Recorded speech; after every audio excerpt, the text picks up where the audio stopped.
Talofalawa o tala mai Australia mo le amatang fo ila nei wā yaso a walau whaafunga mai.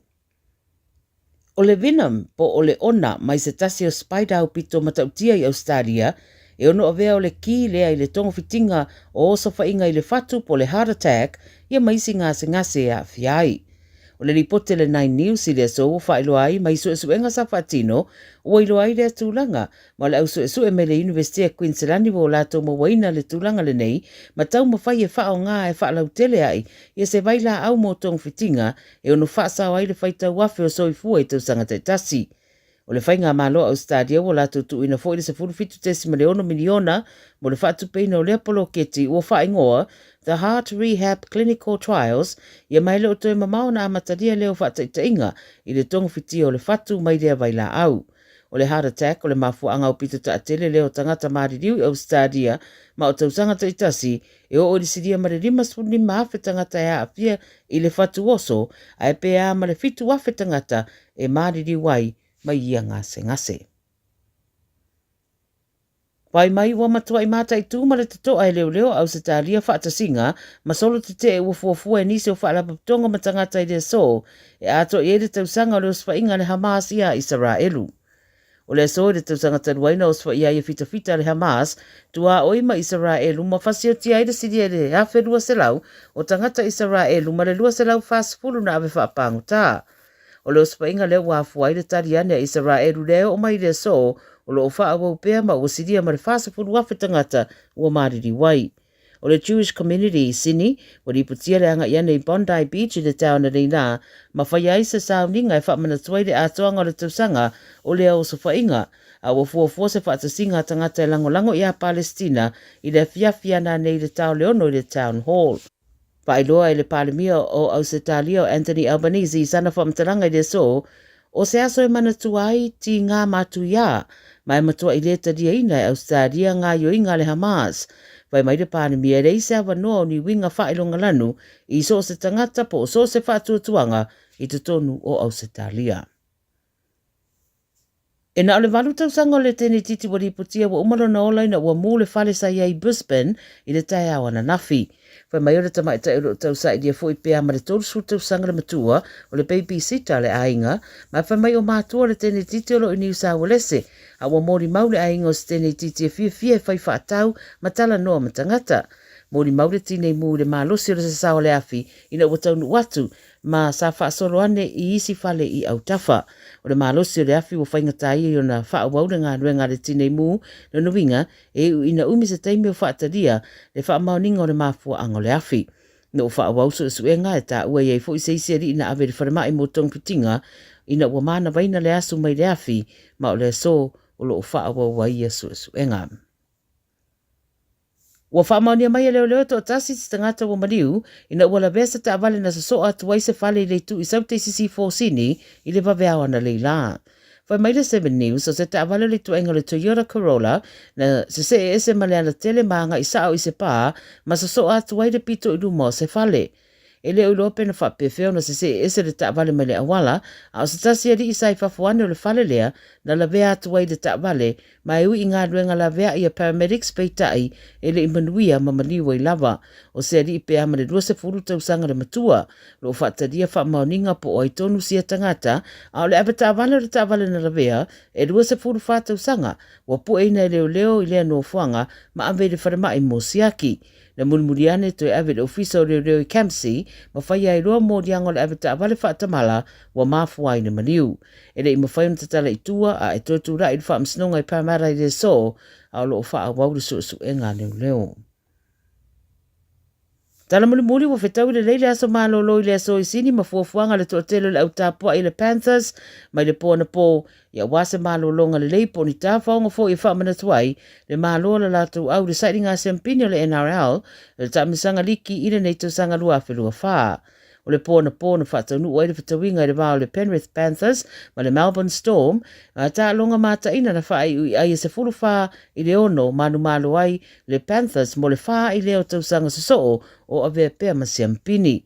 E le whaingofia na ausia le tūlanga I se au ma o le fianga leo le tōtelo le au tāpuai o whaawawai ma whaamanatunga o le mālo mai le pōna pō e mai se I lātou mai le whae tū le au le Panthers. O le tausinionga I le wāo le awatama I tae le Roosters ma le Sharks sa sa I dia le Siampini na mālo ai le Roosters I ai e tōru sfururu e le 2 a le Sharks ia masiamu ai ma le Roosters mo le 2 I le tamirisanga liki a le tūpau tama I tae. Tala nāle Radio Samoa, mo le nei a songafua. Radio Samoa. Taslima Iwatomu. Ama.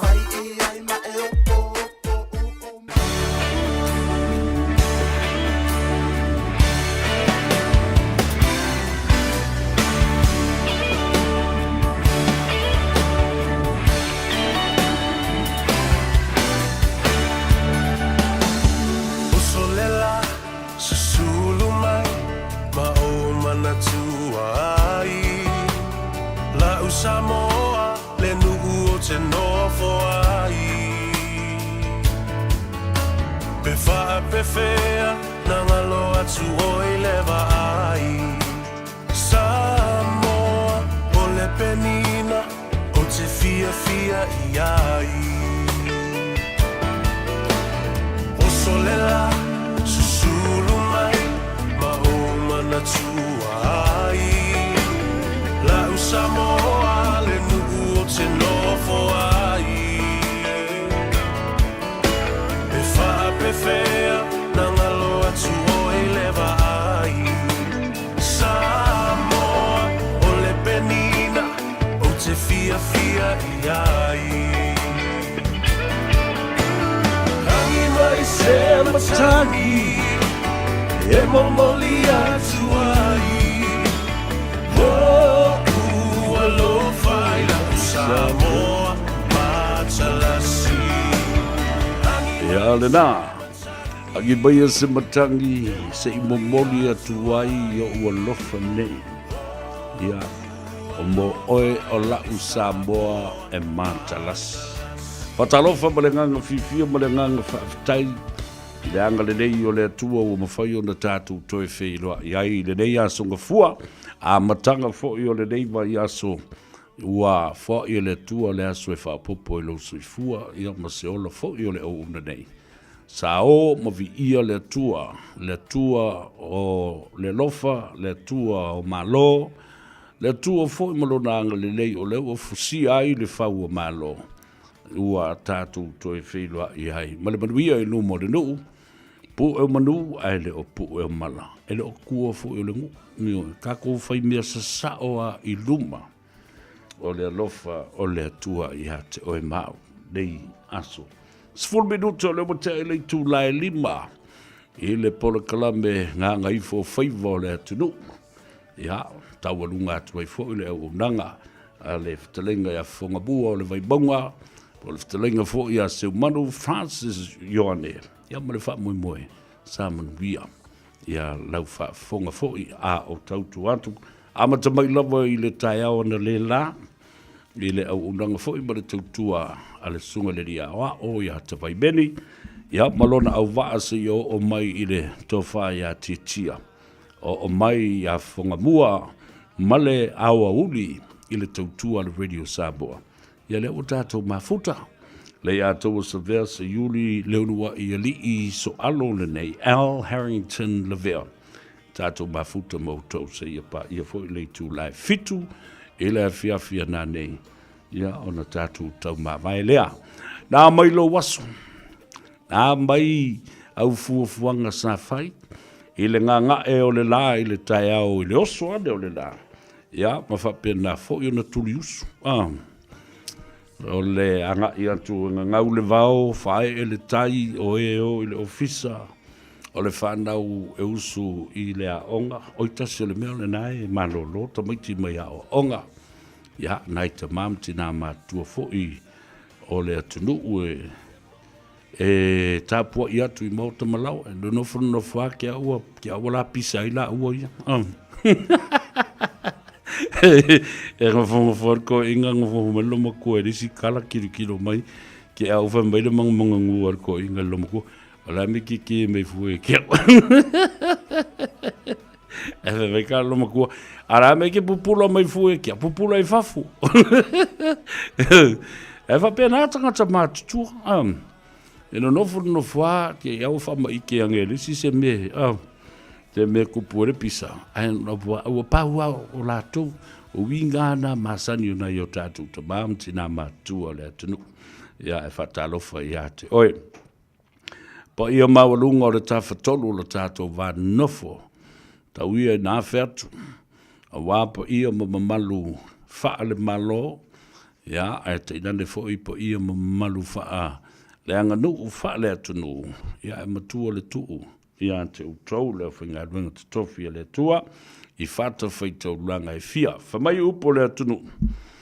Whata ia i maunga o ao, ai le o maunga na liu lau mea.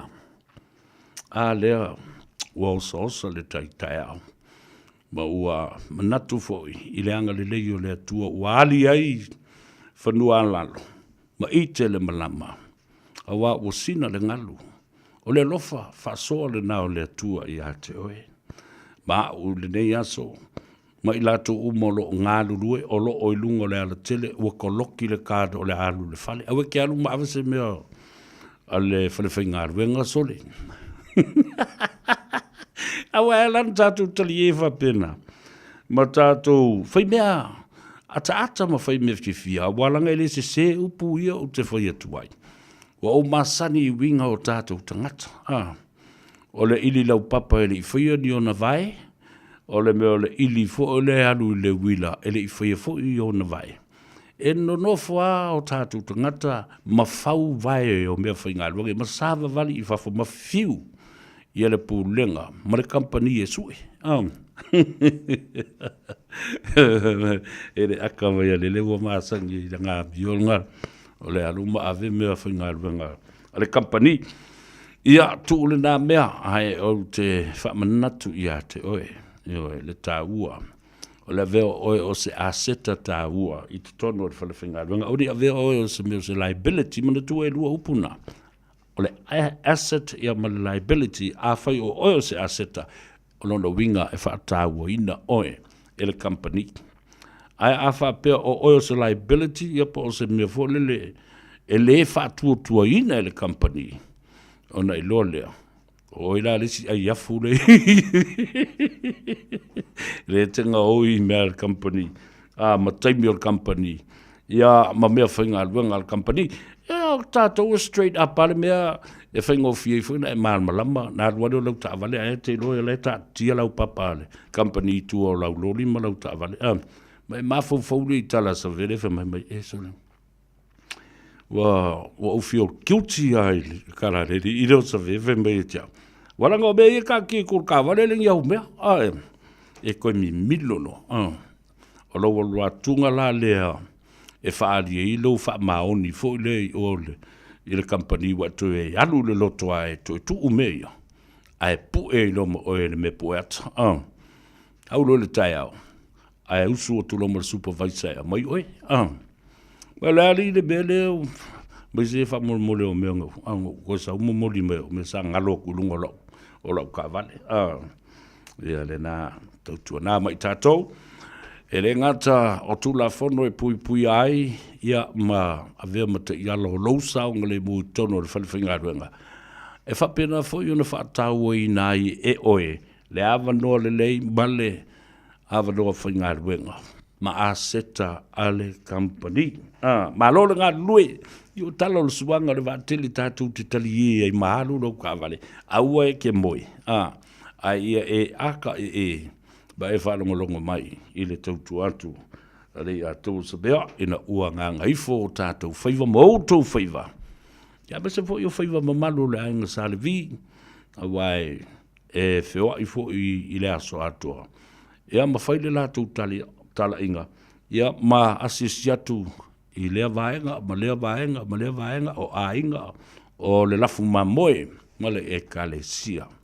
Ia ta lolo upu i le whaututanga tu mumu pule i tu au mana taua ainga i le tai ma le wa o fonti me se foi o le whaafale o porunga whale poru tutofi o lau tau matafa i oi le nā o le tausinga o le vānu nofo ma lipo iai pa io ainga o papa ainga oe ainga foi na ta whaiwha ia ai le ngata i lea o le mamalu i ainga matapau.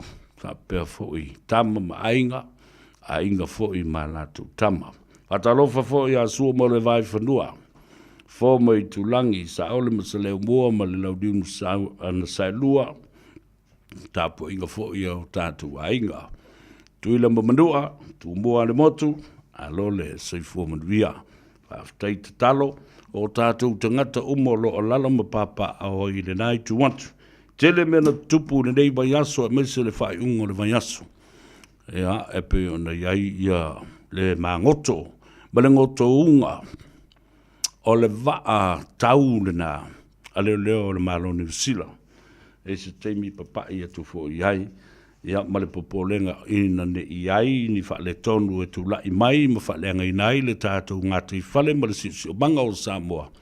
Ia mese lava i le vaa, o le afio anga ia po le tu malo sa fata masi umu ia a o na fo i le sina le o lo fa mo moe e api ai le tupo king salesa le tolu ia ma lana mana mea le masio fo ia Queen Camilla Queen Camilla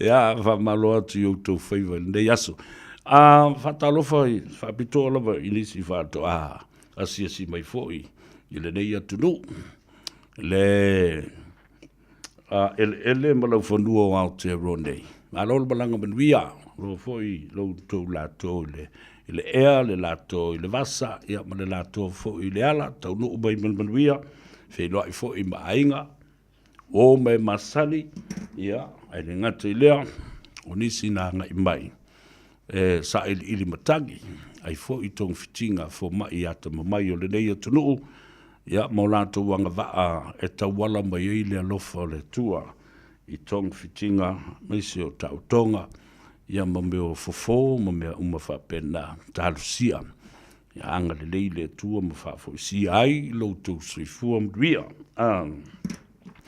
fatalofa fa pitoa ia i lato o loo whaia lātu watina e ma pisinisi a inga tangata tai tō tasi a mata mai whale ainga se i o mai i whale ta vale o mai i whale sui sui ia o fale o loa tele au unanga a le atunu o lo whaatino lava a inga lava la tau pe o le Urutoa and Sons i la tau au unanga na i Avondale le tui sa mau catering and Polynesian food ia fo i na i Avondale ia le sila la le na o le Urutoa and Sons i Otahuhu watu le whamaloma le whaftai ia le ngata le na Dora's Market le sunga atu le epa mana i o na alo i na Wormsley ia mo le latu fo i au fo i ngā ruenga Yasmin Restaurant and Takeaway the taste of Samoa na tonu lava whafsanga i ma le tātou library po le whaltusi le na le Auckland Council Library ia ma le whalepasi i onehanga ka talo whatu i le tamaita e Tracy ia ma le au whinga ruenga atoa ia ma le ngā sesenga wale whonga tau mawha o le atunu whenga soloa im whetaloloa i lesi kaimi whekaloloa i fia a ai a ma mole talo whatu i lau whionga i le te whono o le whono whawhautua ma malu o Samoa po where ngai ke kifa i whangi ai ka talo whatu le tātou Polokalame lau whionga le tori to whilau Ted Stanley ia malo au waa ia po where nai tau te anga iai i le nei fo ia whiaf whatalo whaptoa i le whionga le aloli ia puleai semi puleai te whono o le pi la wha po le Pacific Leaders Forum ia malana masio fofoi le tamaitai ia sene ia maleno whaalo malea ngāri a pena le ftelenga le luenga te ai Edmund Puni ia male la o le Pasifika the Pacific Leaders Forum ia masi saufa inga a whawhiangainga o le maftanga so whatasi a whaife au ia, ona o mai leo la whatalofa ia te utau o lo o ilunga o a uo ma mai. O uso matua whawhine o pāanga, e fo isi pāanga tau kau ai maa mre kau whikongi, mre au pālau vale, whatalofa ia te oe, tā ua i o lau sau ilunga, o le whainu mera. E re ngata nā tutongi e ia au, i lo ua a tutongi masa, ai mo oi mau kupepe au ko mai ko pālau vale mai. It's about the numbers game, ladies and gentlemen. Yeah. Pawalala utale yawe.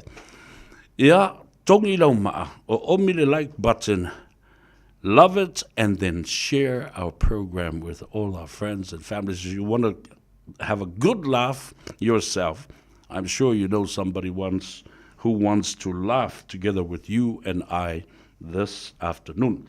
Yeah, ole la fatiltali atu le tātou malo, sunga ya Matt Luatua, paanga tōtino le Radio Samoa, male atau sabea. Ia sunga fua uma, mai le tātou company wa whaingoina. Male whalapa putonga, Advice for Life. O le whautuanga mo oe e te manui ai I lowo langa atoa. Ia mese lava le puta upuia, tā ua lea, pēr tātou tilo matangai.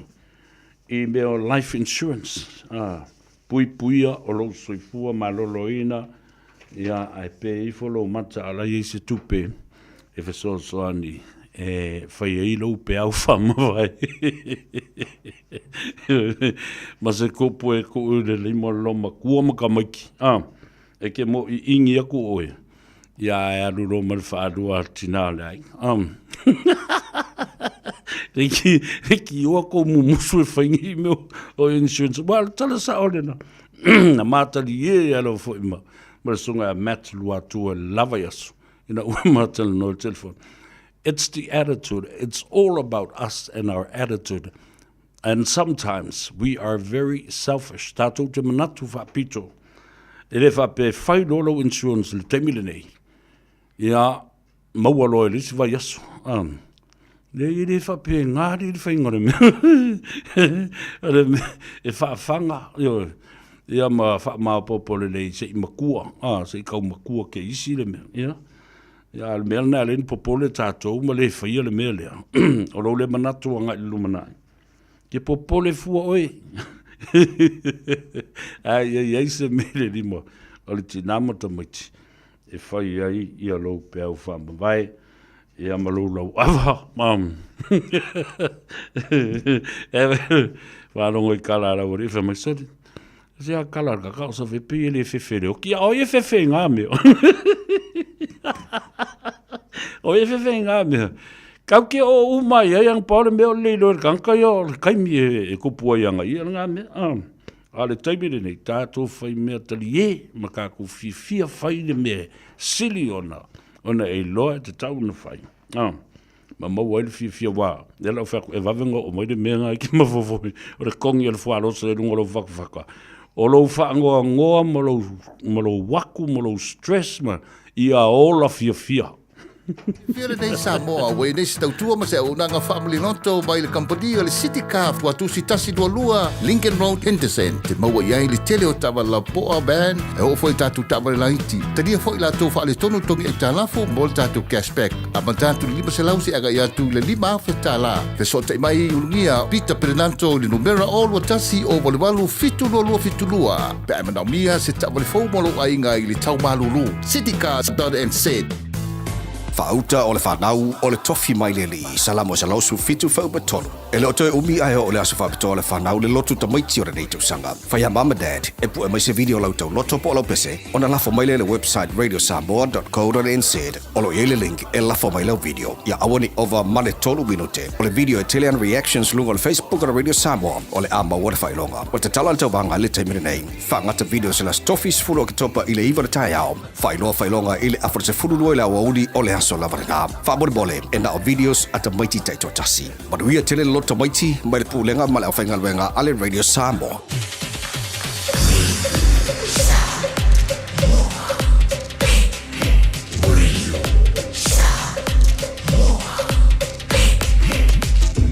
e ala na ia tatu fasisilanga le nai ta ua mo le au fai pisinisi o le o tatu se e mai I tātou tala o ta'alonga. O ta'alonga o mea na tutupu le nāwa yaso ua tuana yatu. Ia, mai tāua le nā. Ia, o mafo le no fasila fia. Nai ta māmu tina mātua I leo I le malai. Ia, tātou tala noa mai I ta'alonga o le nāwa yaso ua tuana yatu. Amata mai ta'alonga o le ta'amilusanga lea au ki lani Samoa. Mo le sila fia le tunu. Ia, sa tau fia le tu mau ia le ta'amilusanga le na le ai eini ia tātou ta'alonga na whaia I le aso to na ina se I mawai antu nei. Wha malolo malava au a le whaalapaputonga o le Auckland Samoan Rugby Union. Ia, ele o toi pō I le whaafonga mai le tunu. Pe ona sa ma talanoa tuaima le fionga. I le sa avea, ma te whono, ma plestene fo I talu mai ona whaavae le au ki lani Samoa, le lua sifulmon tupu tau sanga o tuna yatu. O le la a to, le tolu siful tau sanga, le fionga le te pao le ala taua. Aiolo Potea John Roach, ia ma le nātu komiti whaafoe. Ono whaafita uli ia na tula I mai, I leisi vai aso atu. Lea na matua I la vea ai le au vai. O se lau whali matua sinia. Ai ole papalangi. Yo, mafua mai I le ta'alonga I le vā. O le aua lauli. Ia ma le aua le United Brothers. O se tasi la leo lo masalumia mai I le au lea tātou mai I tui samau. Lea o lo masalumia ma lo whaia ne Ieisu e suenga. Ma ua matua I ngongolo ai mangingili ia le vānu nofo lea. E le ngata I le vāo au. Ai whapena fo I le vā male whaatina o le whaamalu lea o lo o iai lalo ia le tātou au ma le tātou asosi le nei le au ki lani Samoa. Ia sa whaali ai le whaanono tele o le fionga ia Aiolo Potea John Roach. Ono o mea o lo tula I mai. Mai o le mawhai ai, o na tāu fio fia, ma maua le loto pō lea ia mionga whapenei. E le fuatasi se au. Ai le o se mea le te tau o na toi tupu mai. I alo matama whanau o Samoa, e maise o lea sosi le nei au ki lani Samoa. Lea na whafoa ma whaavai mai ai, ia ma tapu e mai ai le soifua ta alo o le tootele o le whanau a le atunu. Sa mwhai o na wsosoni e tuai e whaatumu le tātou au. Mai ai a tātou tamata alo i le tātou au le manu Samoa. Le taitoa fitu a le manu Samoa. Le se furu ma le lima i ta'alonga o le tāwhatonu o le Pasifika, ma le ipo o le Pasifika. Se yo o lava i au te tele au ki lani i le, olo i nei le NPC, ma le Ranfurly Shield Competition. Tele tama whanau, na whafoa mai te tonu au ki lani Samoa. Ia ta alo ia au ki lani, nisi wa vema o Blacks, ta alo mai le Loy Counties Manukau, ta alo mai i le Bay of Plenty, Taranaki, Wellington, Canterbury, Tasman, North Harbour, o tō sisila iai. Na whawhanga umba e tama mai i le Aukilani Samoa, ma le uni lea Samoa i Aukilani, le tele o au nei, nisi o atu i tua. Ta alo mai isi atunu, Australia, Engelani, Falani, Aialani, ioe. Tele au. A o le vainga whaano noa lea ua tilo atu iai. O le mawhai lea. E o tātou tangata, mai tātou o tamata alo. O na whaatino lea miopu lea. Ma whaia le ta'alonga i le tūlanga māua lunga lona whola e mana o mia. Matalia ina i le vaai malangona o tangata. Alal mele tūlai mai. O se vainga whaano noa le nā. E oso ai i alangona alofa atu. I le fionga le Palestine o lo whianga i nei ma se ei le tofi. Le fionga le alori i afpulea i koki a vei.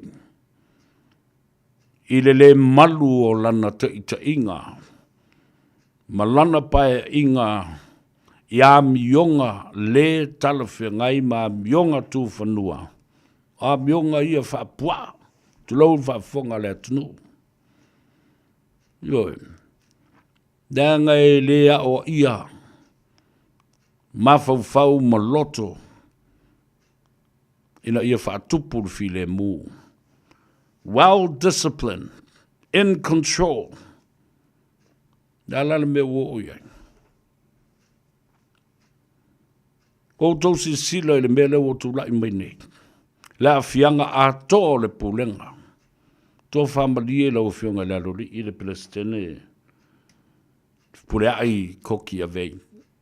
Ma le lau o whatonu ma le komiti whafoe. Ua ta ua ma whasifofo i lo tātou vānu nofo. Ona ele o outau, le pulenga. Ai o te tautala e tusa ma le vānu nofo o le uni laka pi au ki lani Samoa. Ma le whaamalu tele lea, le la au mawhala lea, o lo o pui ai, le lakapi a Samoa i te tonu au ki lani whapena foi, le New Zealand Rugby. O te manatu, na ona ta oto atu se tua lalo. Ina e mawhai ona toi whono le upenga lea. A wā o le upenga o pili e tau e whangota. E le toi ta tau o na tula i mai ni winga mata ngā tu whanua whapenei. E atangia mai ai, le ai o se mafufau. I rin tanga totoan tanga te whai ni me whapenei. Niwa. Ai te tau, ona mātou tala no atu, ma watu le tu ua lalo. Ina ia toe whau ma pou le mea lea. Eo fo ia te utau o le au tāpuai. I au uma e lua ma so se teimi e tumutumu wai le atunu. I nau whanga ma malae o au rere. O lo whaatino ai mea nei. Lea leisi a whianga. Wa tau fia lau whali, ele sosi a lau whali. A au kilani ma le lakapi a New Zealand. O aila o mai e whaatonu tonu, ma whaatau teia a tātou tā longa, ma so o se tournament, po o so o se tau vanga, ma se tāmirusanga e whai. Oi, o isa tātou maluai, whai lea le tangata e tō tasi, tau valea tuai le ngō le nuu ma le ngō le au, tau valea tuai mātua. Tau valea tuai le tāpua inga. Tau valea le tu malo. Le nuu ma le awhio anga. Tangata uma. O wala ko ke whika mai a le a tō sa peo. Le tau talatu. O leo te tau talatu. Wha amatai tausi a inga tausi le vao le nuu. Tausi ma wa ai i tu la fono. Tangata o lewa fo na taalo. Ele sta mai taalo fo. Ioe, malama lama i tu la fono. Ia wana mur taalonga la kapi kako la kapi. Uma tu tele tangata la tu telefere taalonga le mure fusu. Leo au fai atu. O le siampini. Se le malai fai ai le taalonga le nā. Ele tangata o fiu la vale alo kolengi whalenga alu le maya. Alu le maya. Ta longa la kapis fun lima tangata e pasi e le polo pa e le leva. Le fusu. Na oia te whaia lau whaiu. Nioe. Ni mea nai lele no whai atu. Le ara mea leo o tūlai mai. E o ina sei le tau filima le ai ma panda atoa le uni la kapia au kilani. Le wale to e maia ni fai ni lau fali e whātau teia tā long. Tā ofi le tournament. Dale si mea la tūlai mai. Whāsā tātou e le council mō lātou ele mō lātou malai e whāsāia onga. Pūlenga whai tū malo. Dale a whianga a awhia leo ma le tūlafono. Wali e ala na si i le leo. Se ia ulu fale ma toa fo lau i la ngona ma fatu o tangata. Autou uma. E ilo tau sao i matau e ne mata upule nei. Whela o iei a tātou whanau. Whela o iei a tātou tūpulanga. O tau fo i a tāpuai ma le au mai moa i so se teimi e tā alo ai tama manu ma fiuanga ma au ese. Tau te le tāpuai ma le fifi mari e. Tau te le tāpuai ma le nganga e mana o mia e whaatupu ai le file mu. Aia. E whi ei i upu mātanga ma upu māsoa. E whai upu e whaafeita i istangata. E wala au i tutonu. E a ia i le taalo o le tama. E a ia i le whai unga lau whali. Ea, e sepe sao. Tau ana o wha sao i fua. Sao lele. Tau lele a tau sa vea. Ale wha no lava leo amata ile tātou talindoanga. Leanga e tamua lava. I ta alonga le atunu. E iai alo matama whanau le atunu. Ia, tupu wane lea mea. Dale mena whai nei ele au o New Zealand under 18 ta maiti aong. Nal mena whai. Tua I wha a mo a tātou le New Zealand barbarians.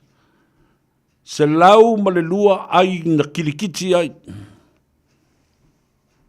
I le Samoa under 18. E le nā o le se fulu ai. It is embarrassing.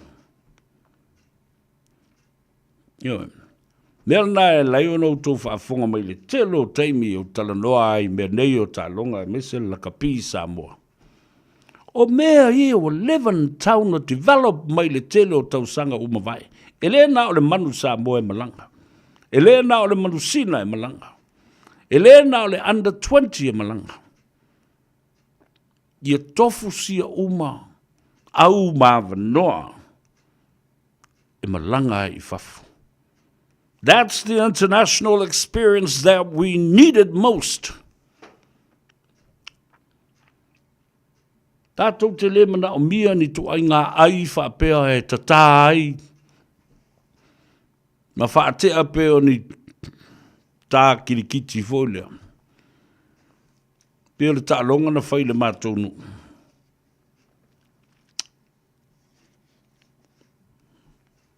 A laila langa mai ia le falafala o le silo matua I ngā utantu o sālua whata.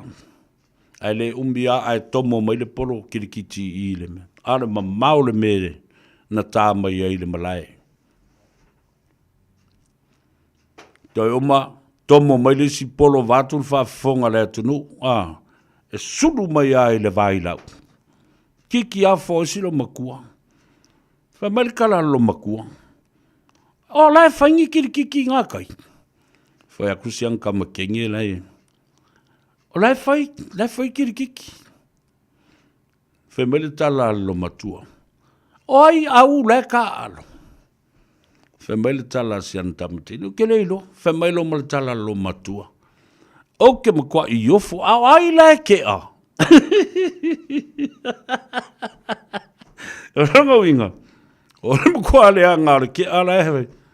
Ngā le lele kua, al pa ua, sau le kā, o le mkua, a ka ule kā le ngā o le ongo, fo lele le whaikaunga, a inga ki whapalangi. A le sulu mai I le whare o lo makua, ngā le kau fōa I lo makua le mena. Ia le nā.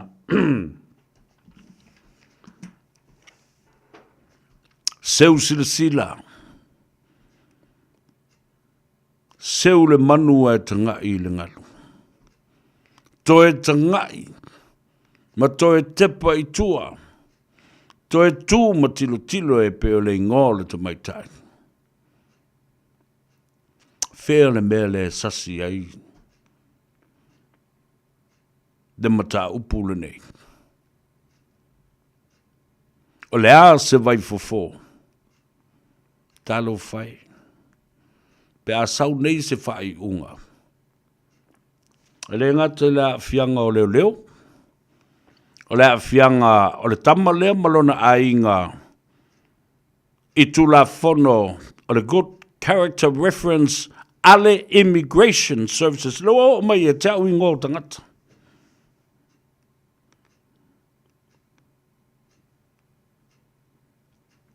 Ele I leva. Atu nei o na whai pepa no whamau o le no whamau. O lono inga o le taimi a palai eisi te seni o tangata nei. Talo whai. The law has the authority and power to pull the handbrake on your citizenship application. Mawhi le la watu. Le li poti a leo leo. Mala tuitilo ai. Solil tu la fono, ala tu la fono matuia. Grievous bodily harm. O tau manatua, mau tau malmalama. E mo lia tangata. E ofo I tangata fusu. Leanga o latou lima. O a upenga. A upenga. E tele tangata e whioti, nā o lima lava e whaunga. Mātou whaafunga mai e le tunu. o se tangata fusu, se tangata polofesa, ai ona tui, mao se tui, pe tau le lei se tui, i se no fuanga ma se baenga o le tino, e pe eile mata, e umalawa, e le o mai ambulance, pe le ola, e le taunu ufo i le wharimai. E mō lia e le whaonga ina se se o le mea lofa, male tāleni, ma lou anga waa ma lou i loa le whaonga ina o lima e whai mani a upenga ma tautia e whao o ini manua po o le oti fo. Tu la fono le nā. Tu la fono le nā. Talo whai. Whenei o iai le meo le mimita. Le ta ua nei e pātele tovi i fo le. Tu ule mimika a ea. O upu sao na e watu. Upu fo i nā. O le loto moni le a watu wa le temile nei. Tā lusia. Ia taulu. Ai avel fasifo. Ale yuni la kapi a ukilani Samoa. Ma wha mau a lalo i luma. O le komiti wha foe o le la kapi a New Zealand ma le la kapi a ukilani. Auckland Rugby Association. New Zealand Rugby. Ia. Alo se mai le nām taupu ai e te whatu loto ma le nganga. Le matautia. Ma fau le tau ina lena e tu ia. Te lau whali lea. Na sau e a watu lana tā leni e wha tau tai ai le tā longa. Lona to mai wha alaka pi ma le tā longa. Wa ave i ai le lātou wha mua ma lo lātou anga waa. Ma lo lātou teimi. E ta mo e ai ma le laufuli. Ma le wha iri. Down and up the field. His energy. As you boys are running with the ball, the referee is running with you as well. Talo whai. Te lei wa ai e mata o le tau ina. Ai ua matua pe o souta ma.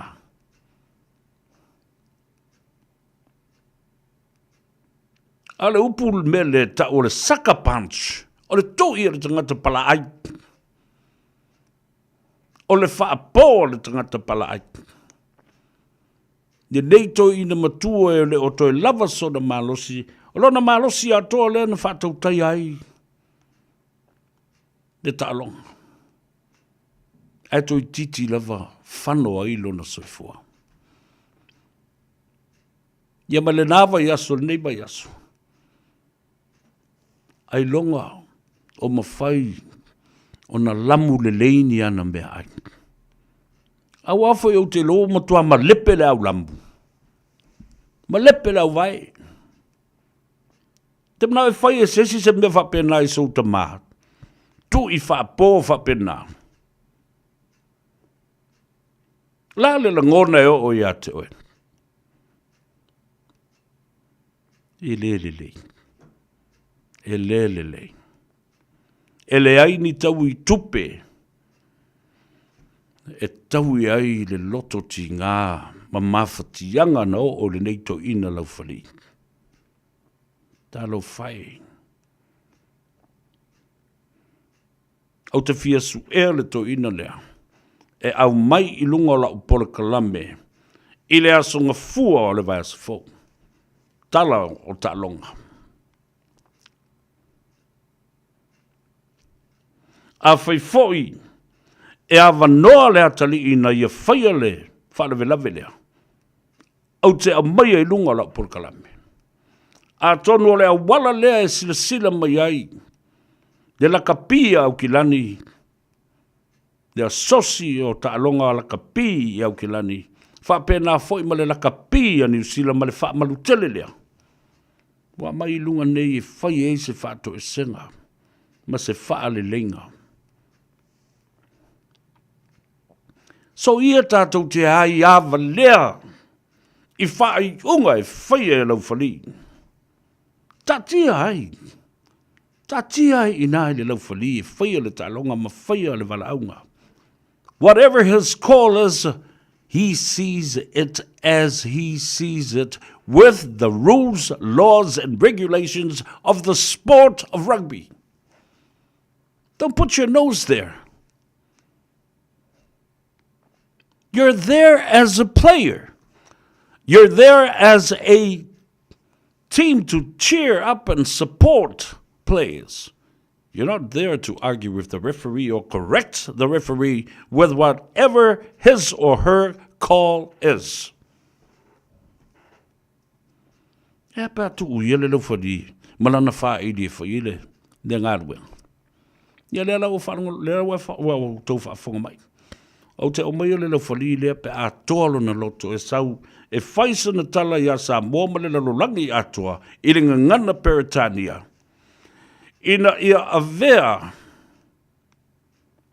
o se a o inga le lei ma se tua lalo ma se fautu wanga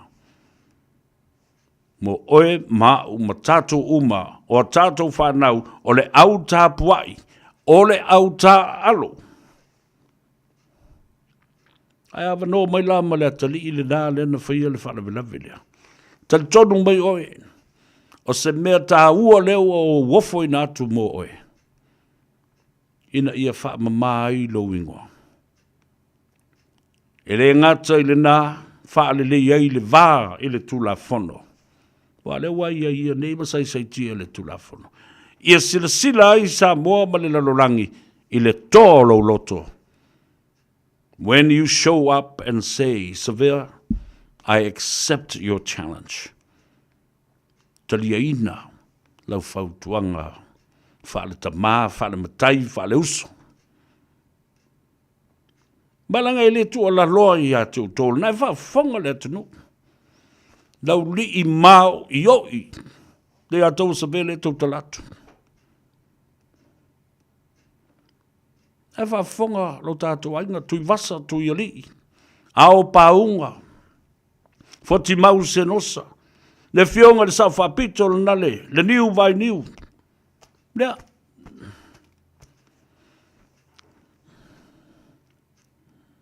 Outou vavai. Le ala le nā. Le a lai o na o whai atu. O le toe tau sui ina. O le tātou ula. Wa motu le soa. Ma lepe le titi ma le fale ali. Ma sae leo penga. Ilista mai ma sae. La le mea tātou te whai. Toi te poe.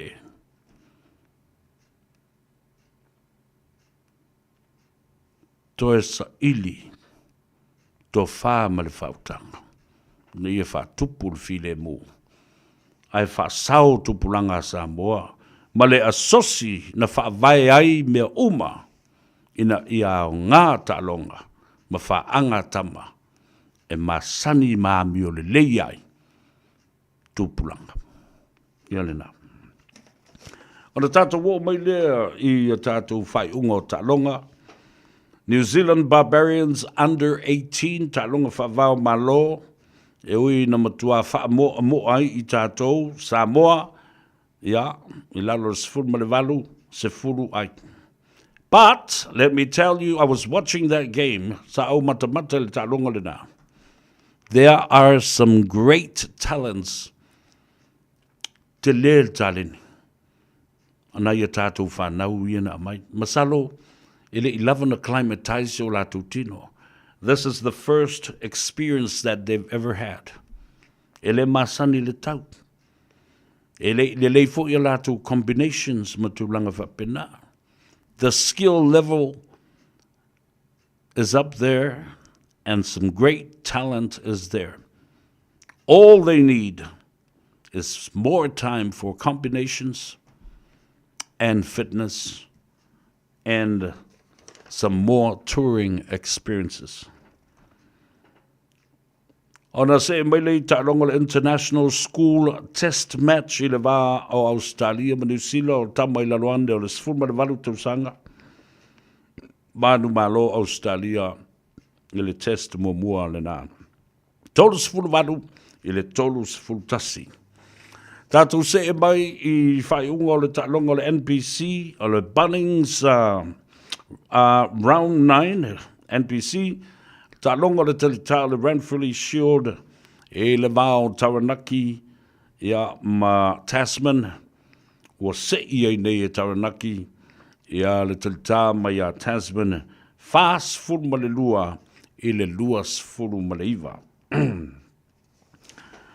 Tātou se e mai i le ta'alonga le vāo Southland and Northland whaia i nai Invercargill man malo ai Southland limas fulu ma le iwa i le tolu se fulu ma le lima a North Harbour.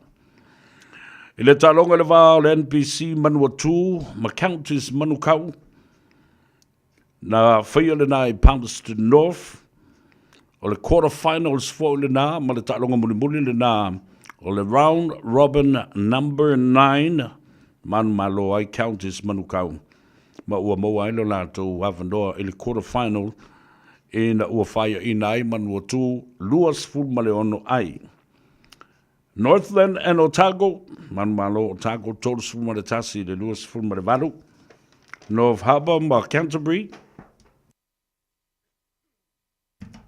Ta'alonga lava nei o le ta'amilusanga lo neiva o le NPC na ta'alo ai North Harbour ma Canterbury o le sifulu ai nei o tausanga.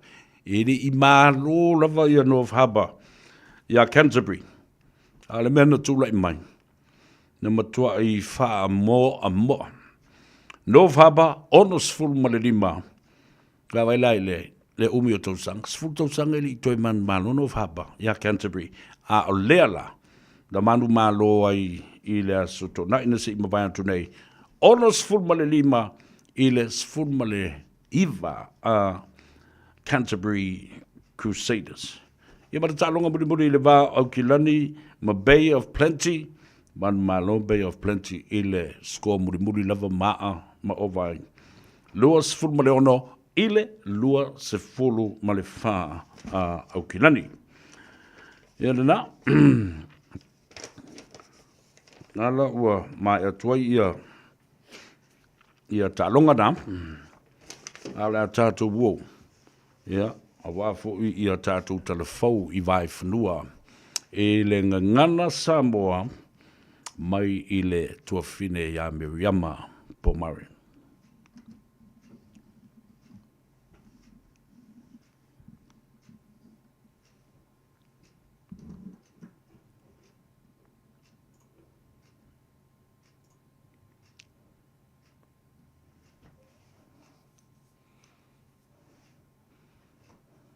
Ngā.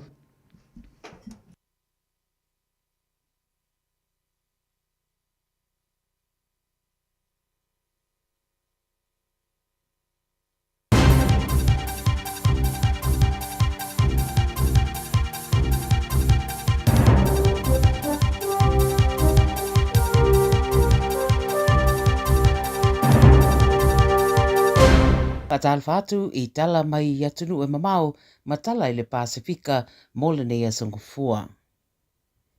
Mo atu mai sa e tūtutonu o le soe ato i ele te usanga taru le ospa inga le Hamas ia Israelu ma afua mai ai lobe singa o lo whaapopea i le pito le lalolangi o mai le so.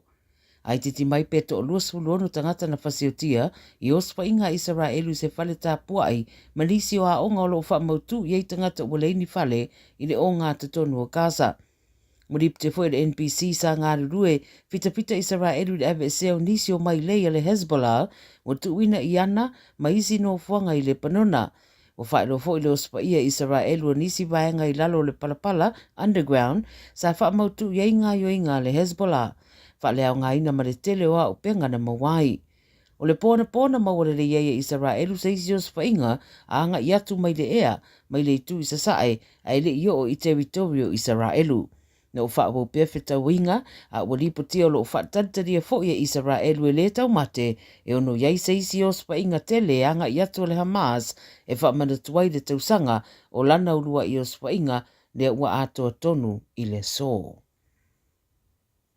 Mai Amerika hele i taitai mai a tāpenanga a ainga ma le whaamamai no si o manga, ta lua a fianga o le whaamalosi o Helene, na a fia i le state of Florida, a o le fo i wato e whaailo atu i le so, e iai fo i le isi a wha o lo o fōtua i atu e ingoa i a Milton.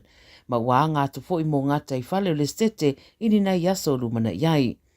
O le taimi nei o lo o whaawau ngā luenga whaamama i le setete o no o whainga Helene, le na fia i le aso ruasuru no September o se a whaamalosi sa whaatūranga i le vangalo na wha po le category 4 i le whaatūranga i na o whaamamalolosi.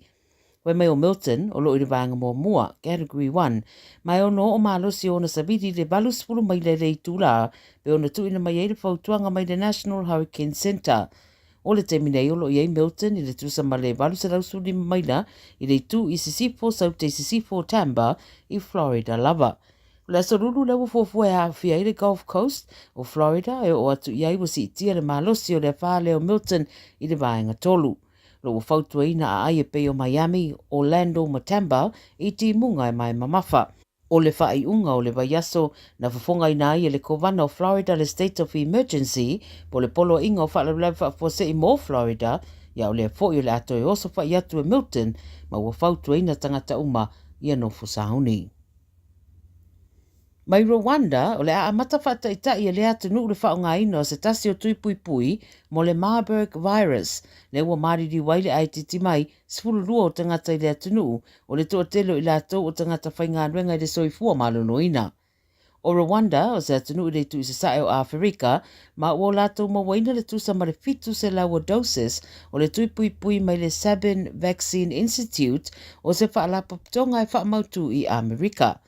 Pe mai o lātou e upito sila na lamatia i le Marburg virus o fō mai lātou e whepā ia i mangase ngase ua fia i rea vairusi, ma o lātou fo i la i o le a mua whataita i eile tui pui pui, pe ona sao noa le minsta o le soifua malaloina. O le wha mai le e vave tele le pepesi, mai tai pe o le Ebola, o nā unga e au fia i le fiva, ti ngā o maso le tino, manawa tata, whaasuati maisi tu i ngā tūlanga e o lawa ina maliwai o no le tele o le palapala e lusi mai le tino. O le luai temi le ua maua i le vairusi lea i lea atunuu ai le mai loa pena mafua i sea o na ulu fale atu i o latou si o manga. Mai le Pasifika i Palau e valu sa furu te si ma le whamiliona ua maua e Palau mai le malo tele o Amerika mo lana tausanga whale tupe lua whelua rima i lano le malienga ua whaingoa le kofa po o le Compact of Free Association le ua atole tolu se fulu tausanga o le tutu o tasi o Palau i le aso mua le masina nei. Ua momoli ane ai ma le wha malo o le malo tele i a Palau ilo na tolu se fulu tausanga o tutu o tasi ma tuina i ai i a vai ngā tupe mua lato fuafuanga i tausanga wha le tupe o rumanai. Pa mai sui o Amerika i le efso ta inga Carmen Cantor e mita i le malosi le so tanga wa iai ma Palau o le fesoso ani tau tupe lea e au fia i ma le 5 miliona o le sao mai le malo tele mō Palau ma le Compact Trust Fund i lalo se marienga na sainia le lua whelua tolu e meise o vai ngā tupe mo le langolango ai o Pol Kalame Whaatino a le atunuu i le tūtau wa onga soifua maloloina maisi. I lalo nisi o whetuna inga ua whaia o le atu ina nei foi ma se fesoso ani tau sanga te tasi mō Palau se ia o lawa le lua afe fast food ma le tolu. Ma le tala muri mai Tonga, o le pale mia o Tonga ma le taitei fono fo i le forum, Pua Kava Meliku Siosi Sovaleni, wa wala au mo le langolango whaaba malo i le Pacific Resilience Facility, le PRF, a o whaia se sauninga whaatatau le mata upule le fono tanga lona fitus punuiba, a malo au whaatasi le United Nations General Assembly. O le PRF ua fuafua e mawhaiona au sia i se vai ngā tupe e 5 miliona a Amerika au le io i le whaiunga le 2.5 e langolango ai i atunu o le Pasifika o lo whiangai maa whianga o suinga o le tau. O se fofo lea a le Pasifika i lui tau o lo o a whiaile le langi ona o le tau. Whaata e sovaleni le PRF o se tali saoanga i whaawhaingata o whiangai matamau a inga whawa malo le au pitoa a whia i community a le Pasifika. Wa iau na ia le community whaavamalo ia amana ia le anga waa o lea whainga ia whaatino ai ni suinga le lei i nisi vaenga o le Pasifika e au pito ia afia i suinga o le tau. Tala nara Radio Samoa mai le lalolangi ma le Pasifika mo le nei aoli. Radio Samoa Tasili mai vatolu Amo Radio Samoa Tasili mai vatolu Amo Ia, e toi whaatalo whaatu fo i le ngā ngai fo o whaiva. Ia, mga ruenga fo i tiute sa whenga iei ma le atunu o le nei aso malo ngā rurue. Mantua fo pro kalami le nei sa whaingo le drive time. O le manavo ngā ruenga makaku ua ki ave o le koufari. Ia, le ala ua whaingoa. O le ngā ngai fo whaiva le atunu ia ai whaatasi mai loa.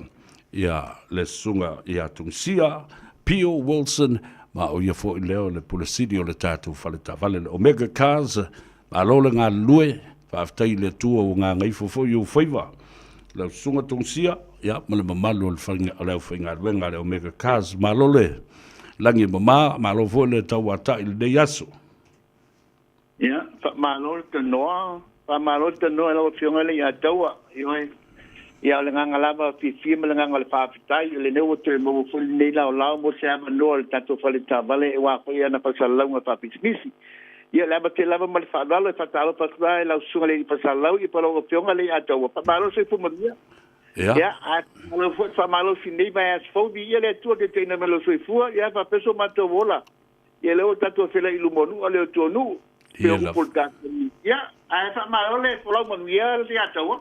Ma lo fo ngā lue nei aso whaboe sa a vea le matangofi o le talo le tau sa mawhai o na anga i atuai fo i a le mamalu le atunu o mautou wheirai. Ia, ma whasoso ni fo i ai le whautuanga i le whaatawina o se tāwale nā mai le aso.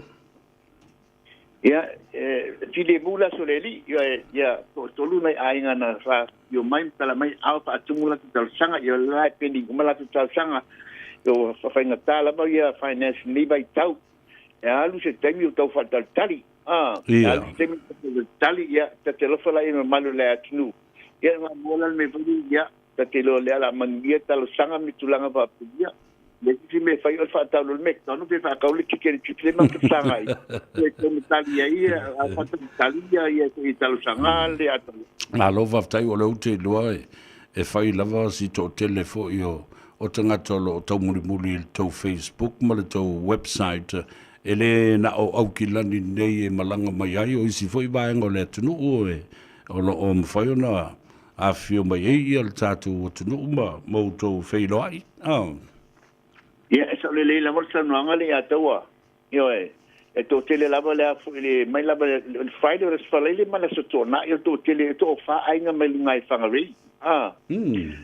Ko pa ainga mai no tanga rei te ia mutu tu fa be mai ia nga follow lava ko Facebook page ngai fai ko special fai ko clearance la fo yo le stocker ka ko o stocker ka to falta ba ia sa le ia ele na família na foi lá le weekend e tu nga fa pe ia sa le ia to tele malu le atu mai fa ko okilani ia le fa nga ingo to tu nga le fo e tau muli foi le pe tau se tala foi la e tau muli ka to Facebook page a le atawa Mai mare fo le nas, tasi na vaenga e whaingo fia fo ona bau ele atunu ua nai mawhai ona tuu i lunga o lau tau api o fōringa ia whapea fōi ia leo penga te whailangi le website ia le lanu o le ta'vale o le itu ainga ta'vale o le tausanga o le ta'vale ia ma o mea na e mwhai ala tau whai unga o le sa o le na e tali le la mane ia tau pia o le tulanga le o tele ai ma tele i falta bale nei bai taula to ia o pai TikTok wa ko chasa ko wo le kiom tulanga fa pia ia ale o me ka kas lava la to ia tu mau lava la fa mo le fo le sut fonga sa mo to si mai betul wa mo ana fa la lo ino la na business mo to tu ale ato ia e loio lava la to falta bale male radio sa mo ale ato ma dia lava ma le simeta wo le na wa le fo wa mai to wina wa omi fo isi tātou maftanga o tātou whaipaanga. Ia mai e tā ua lava lea so tanga i le whaafonga mai e lea tunu. ia e whamanatu pea lau tō aunanga, ia e me se fwoi o le lau tō awala of sota inga i peo le telefoni, ia whapena fwoi e lau tō tuatusi o anga i atu i eile tō tele. Ia, sa le leila mal sa ngonga le ia taua, ia peo le tulanga ngala tō ia le whanga inga le tō tuol tatu whaltabale, ia, mal ne ia mai taua le ia tō iwo, pa tele whai tangata i lunga le Facebook, TikTok, tulanga whapea. O awala bababe ye lo ai fo i fasal lo ma faltaba ia me se la matonu tatu faltaba la tu ia o tu fa fo o le tele yo awala fa so tai mai ia u le fo i le tatu wa e o tai ono awala en pen so tai mai ia le fo il tatu wa to tu lo me ke kan staff a pe le fa fa tu le malu le atu fa fa tu au kilami le tele awala ia tu langa la to ia e mo mua wa uma lava na fa elisia ready made uma tulanga me uma lava na le biliki mai ana ke foni pe mai chau confiri ke me uma lava mana bia o wa meri ako alu mo no fa punga tulanga pa pe se tau sui foi lale e tulanga te tu te fota ban ina ia fast track ia talo sanga on fai o le special young finance ia mali tulanga le ato to mai yo pe pa fa mo mo pe mo tu pe fa alu e to tulanga e fa fenga tai si taimi le ato ya me la to ya o la me o e fenga o fie la vale ato ile patino ngol tal sanga le ato ia o lo wiga e fai na scan ma la fo mai longa lo penga to fai langi ia le ngato ila to bank statements ia o nisi foi fa mtulanga mna mi o tele e o to e fa tino ai ia le ngaluenga o le approval i le finance ia po o le aifo ia e mali sfai mea le ataua ia wa to tele mamalu le tunu wa fa manuiina e vanga la le ai se laiseni ai mga mia la le passport foi le mo te fai le la total sanga o to tele mamalu le tunu wa o foi ai tulanga ba le na laisen io e mo fio i piki up ia e foi la ma finance dei vai tau in fai na fatino la to le kilo la to se le na laisen au titili de tulanga me ata tu pe mawa ali le tu pe mawa ia e fengo fi na pu mai se tava de kele tulanga pa penga o pa fengo fila nisi au wala o matu ta pena ina ia wala ba foi le talinga manao ina le malor tatu tu pera fi mai mantala mai awale ata wa ma dia la ma ala o sil bulbulia le fa boleto mission o le tata mi o le tu la fono o to nei wa o aso ia sa te tau o mono mea le tula fono ia le whaatino ina. Taumuna isa insurance a o le i alu ese atu le ta'vale mai tono lotoa. O wha waupe o le whaatino le mea le nā. Ia, e sa le lava le sangonga whaafitai furi mo le whaafisi, a wapu whaafonga anga. Ia, e tā pena lava le tatu whale ta'vale le insure ta'vale ai le i alu ese ta'vale mai tono lokoa. Tulanga pa pe mi tulanga la to ia me to insure e lua ba aso tem ba le aso mombo te fata we lo sa e free lo insurance e moa for 2 weeks e o que na mala na to fata ba le tulanga la to ia ai te tau la ba insure ta bale yo e te tau insure ta bale ia ni si foi mamalo le tinu ia e tulanga ta la bo ia bo me foi le lo to ma sino fo lo ma cancel insure ta bale ai la vea lo delicious ala vea lo delicious ia mo male tangisi ba tong sia o la mera ia ka ma fai ala e so swani la tunu ia anga le foi ia wala le matu tua ia to fai so swani malu la tunu pe afa peni tulanga pa pe la belta vale ai le insuina dal ia ta sitam fai le tulanga tau ona patino ai ina ia so swani le malu la tunu ai fa tai mo le fili nei se tau net siri le ya tau mamalu le tu sa mo tu sala ba pe fa tau lo sa me si fa ta vale ai ma ti no ya insure le ta vale le do ala vale me tupu ya pui la wa seta e ti ola be mai ya le insure ta vale ya le anga fo ti o mingo wai fo la mo me fo le la le to ya ta vale ya mo me fo le wa tai itu langa fape ia mafapa ia momoli na ngai la pale insuina ta bare area to alo fa tai no ta tai bi ia ai la fotuia fa mai mata lunga le ta por kalambe ia fa ta si bele ta telefoni ia male ta tuatus Ia whaatai te lava whionga le atua mo lo mātua manoa le au maua i o whaatai e lau sunga ma le pulenga le Radio Samoa ta silima i watolu amo ia wa manoa lo mega le asu ma le asu la le toi tere sa talanga tu sia na o si te fil malu le nu o le lava whaalu na tu te fi ia fi lima salanta ala so se travale lua very few o tato piki apu ai se de lima salanta ala mo le special nga le a fo i o le White Sunday o le nei vai aso ia misi tu langa tu sanga mo te vai ta le tele ta male felo ti filinga pe sumai a fi maloma ni sulanga ia sumai tal mai au le lu selau Kevin Drive man kau lu selau Kevin Drive man kau pe val amo por dale nine o iba lua pitu lima balu ta sulua o iba lua pitu lima balu ta sulua la telefoni fe bia all what happened pa pituono lima batas all what tasi pa mono lima manu te la fa sanga Samoa pa mi le tu le pe val pin ne pia le atawa ia fatu pampa so foi mo te nei e tu elo so le atawa Fafti te le lava, whapena foi mo monga le lei, ma alo fatu, wia le foi atu ia inga pe ama nawa ngā ruenga o le rei a fiafi ma ngā ngai foi o whaiva, ia e whasoi foia. ia sei fua Ia le na, le taluanga ma le fionga le ripule o le tātou whare tāwale, le Omega Cars, le sunga ia tongsia, Pio Wilson e te maua le telefoni o lua tasi whawhituono lima whātasi ia polo wasiasiane e le lua salau Cavendish Drive i manukau ia po o Papa Toi Toi. O le ua sful whābinutu o te aile tu la elima ia o le fuu whātasi mai stasi o umalo o paanga tō tino le i vaia so te itasi uma i le asunga fua le sunga ia Matt Luatua o ia o se lii e whaapitoa lona to mai. Ma lona anga waa, i le whaasosoina, ma whautuina oe i ala e tatau o na whao ngā tatau ai, i a au se leni mautupe maua. Ina ia e malama le lei. E tā ua le nā whautuanga mo oe, mo le anga ilumnai. Ka talo whatu i lausunga Matt, a lole soifua maruia whaafatai fo i mo le teipi ua whaavanoa mai. Ese lo la le lei pe a e ata mai ia matafi lo I fo lo la ia lea.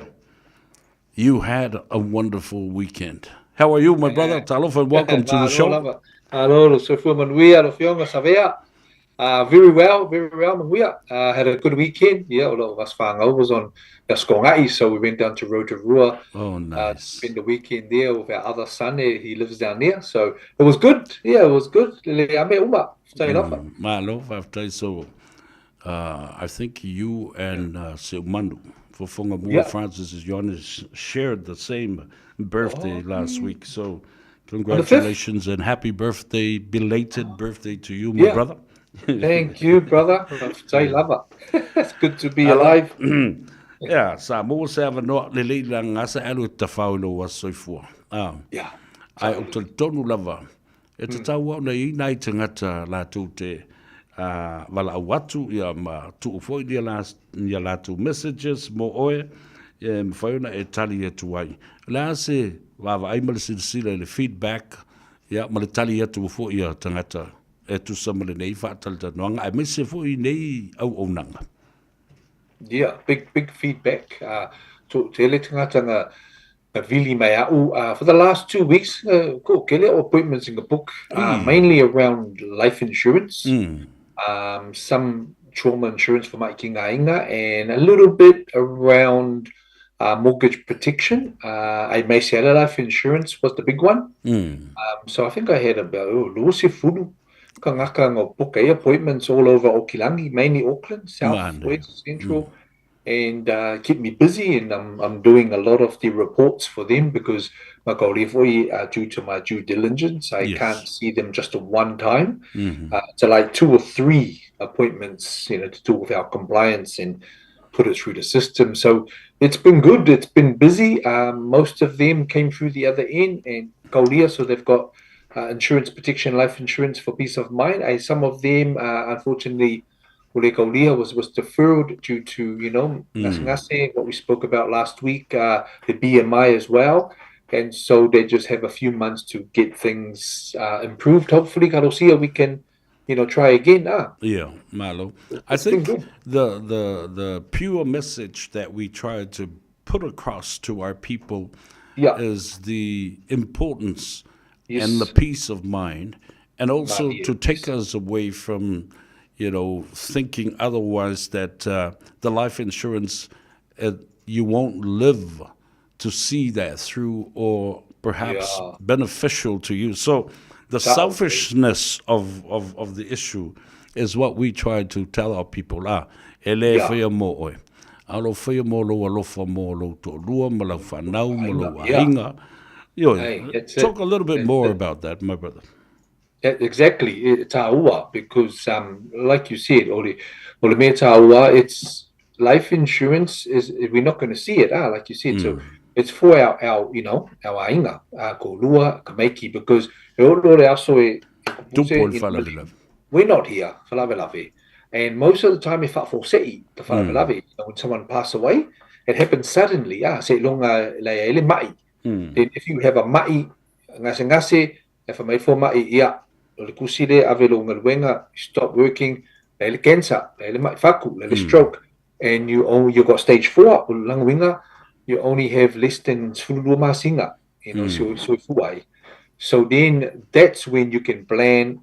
Really, life insurance pays out, and you will see it. But most of the time, we don't see it when it happens. And most of the time, heart attack because stress at work or what it is, I pass away straight away. Like you said, Savia, it's our lofa for our family, for our wife, our husband, Kameki, because obviously if I pass away, then all the ainga is going to come together to my house and they're going to have meetings, palabalaves, everyone put in money as we do with Samoa way.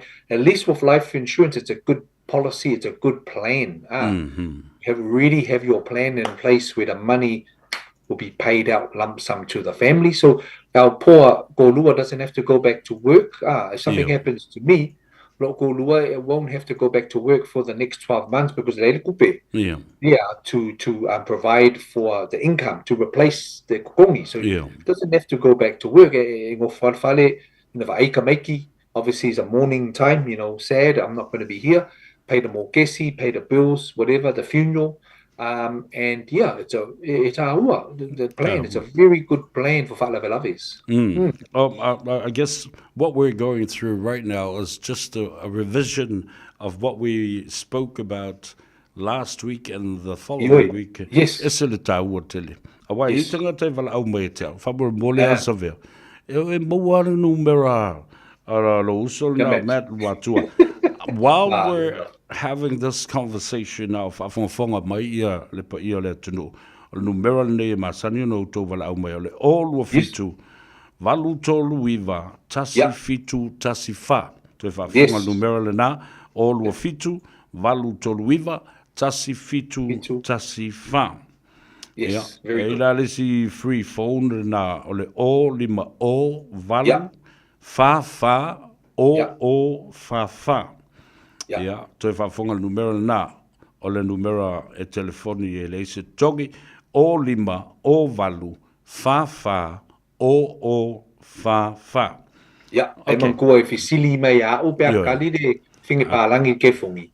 Fisili mai ke mga mi e karango i a Matt Luatua. Lia lava. Because of whingi lale, she's normally based in Hamilton, the call centre. Just say, can I please speak to Matt Luatua in Okilangi? And then transfer straight to Midkit for me. Malesi me for ilo email lo fionga. Sabe lo email for ilenga. Have you got it there? Yes. Matt.luatua at adviceforlife.co.nz. Yes. Ole advice, ole for, ole numero fa, advice for. Numero fa. Le te ua ngofonga kusi a koina lole F-O-R. Yes. I ole na Matt.luatua at advice fa ole fa for life .co.nz. Ai voi la uto e vala mai le ia te au pe mai ala ma fa talanga ma le sunga ya Matt.luatua. So Matt, and that's why and how life insurance is the best solution. Mo mela ne o fala velave me se lava tapinanga o le tu malo sisi po o lona funeral po pe fa mavai o sa o na. Yes, it's the best solution because one, the coupe is paid out pretty quickly. Mhm. It's paid out pretty quickly. Most insurance companies now that I deal with, I deal with Partners Life, one company, Chubb Life, Lisi Company, Fidelity, Astron, AIA.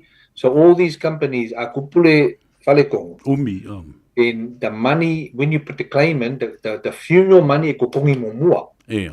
Usually ole lusfulu afe. Ko kongi mo mua to the surviving golua, the spouse. That way, you can plan for the funeral ala kupe. So that's paid out pretty quickly. The rest of the money, let's say you have selawafe or life insurance.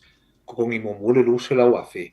Le valu selawafe. So the valu selawafe, that's the one ke kukongi later. Facing a lever. I'll straight away all the funeral cover kukongi mo more. So it's a very good solution for Fatlaves because that way you can plan your funeral. You don't have to stress of how much we're going to raise to do the plot at from Rocky, the box. It's a lot. The after there's a lot that obviously goes into it. It's mainly for Samoa, especially us. I think funerals for Samoa is more regarding the other Am I right? You think? And so there's a lot that goes into it. So at least you have peace of mind. The funeral money is clear more. And then you worry about the rest later. So that's the good thing having it. Yeah.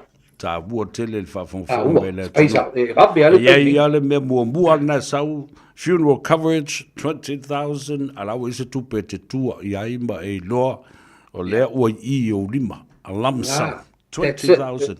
The rest. That's the other one. And also, Savia, sorry to interrupt. Some of my inquiries from some of the callers, some of the callers were a little bit makua. Mga umira life insurance, go facilitate, o filo ko sanga. Ai kali mai fa mai le kola e ongo sulu lima la ko sanga. So the kula fongo the rule for if you're over a certain age for penga, it will too late to apply for life insurance. When you're over almost full sanga, if I sing it too late to apply for life insurance. So the other alternative, ole funeral insurance. Ole funeral insurance maua kaulia because elengi criteria for medical underwriting. It only cover ngale school wafe. But is better than nothing. Yes, absolutely. Funeral cover if you are over 65 years old. If you're younger than that, life insurance you can apply for. So those are the because I had a few callers asking me, but I found out so I have to then tell them about funeral cover. It's similar to life, but it's only small, like 10,000. Something over there, anything is something. Anything is better. It's better than nothing.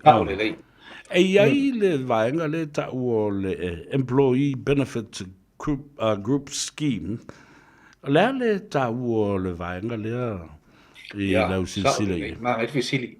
Ta o le employee benefit scheme le and some of my clients I had wole kaulia. So some of them would defer because ngase kele foi ngase la po foi ngaka. And then the decline in life insurance will kaulia. So the make our employee benefit scheme. If the person is working, if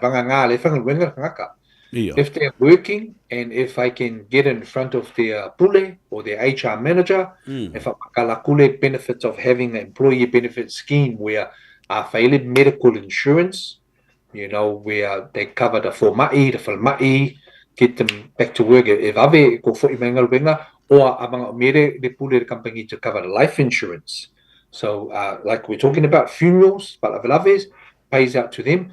So the difference here e kokongi le company le insurance e le kokongi le and so what the main benefit is e kaulia straight away because agree le company kokongi, then all the staff in the company is covered for life insurance paid by the boss. Elengi underwriting criteria. So let's say BMI or they don't decline you, it automatically cover. And so that's the benefit of having this employee group scheme, agree le pule that he's going to pay for it.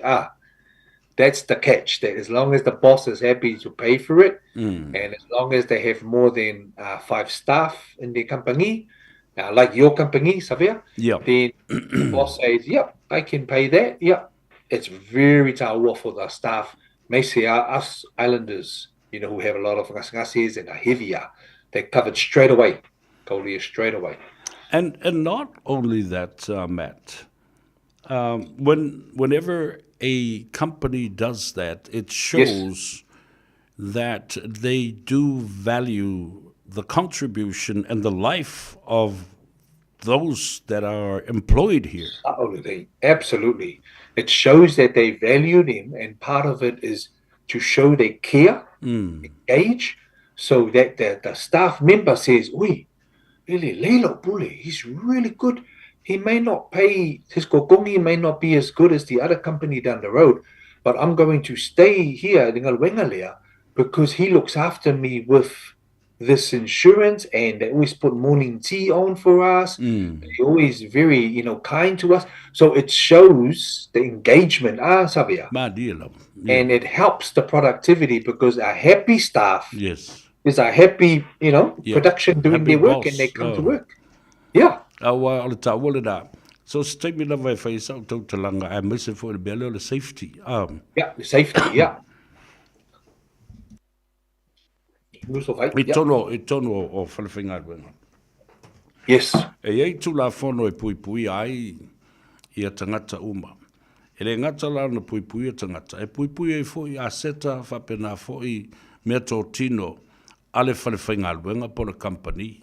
So the relationship between the management and also the employee is very important, because vice versa, we become assets to the company, not liabilities, but also we're adding value to the company itself.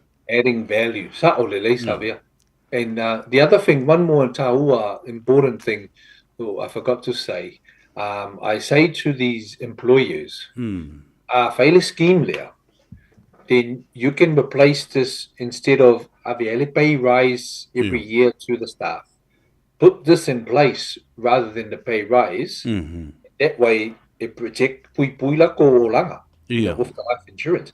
So that's one thing for my pule. Oh yeah, that's a good idea. I might look at that rather than giving the pay rise every year. And it finishes tomorrow. Pay rise. To have that kind of protection around you, your life, I think it is the personal experience and attitude of Tatu Tangata that we limit our imagination to ourselves. And expand our knowledge. Ile mafau fau watu isi mea la tu like mai de numana I tu atu me nei lele ta tell how do you prevent life insurance premiums from increasing every year?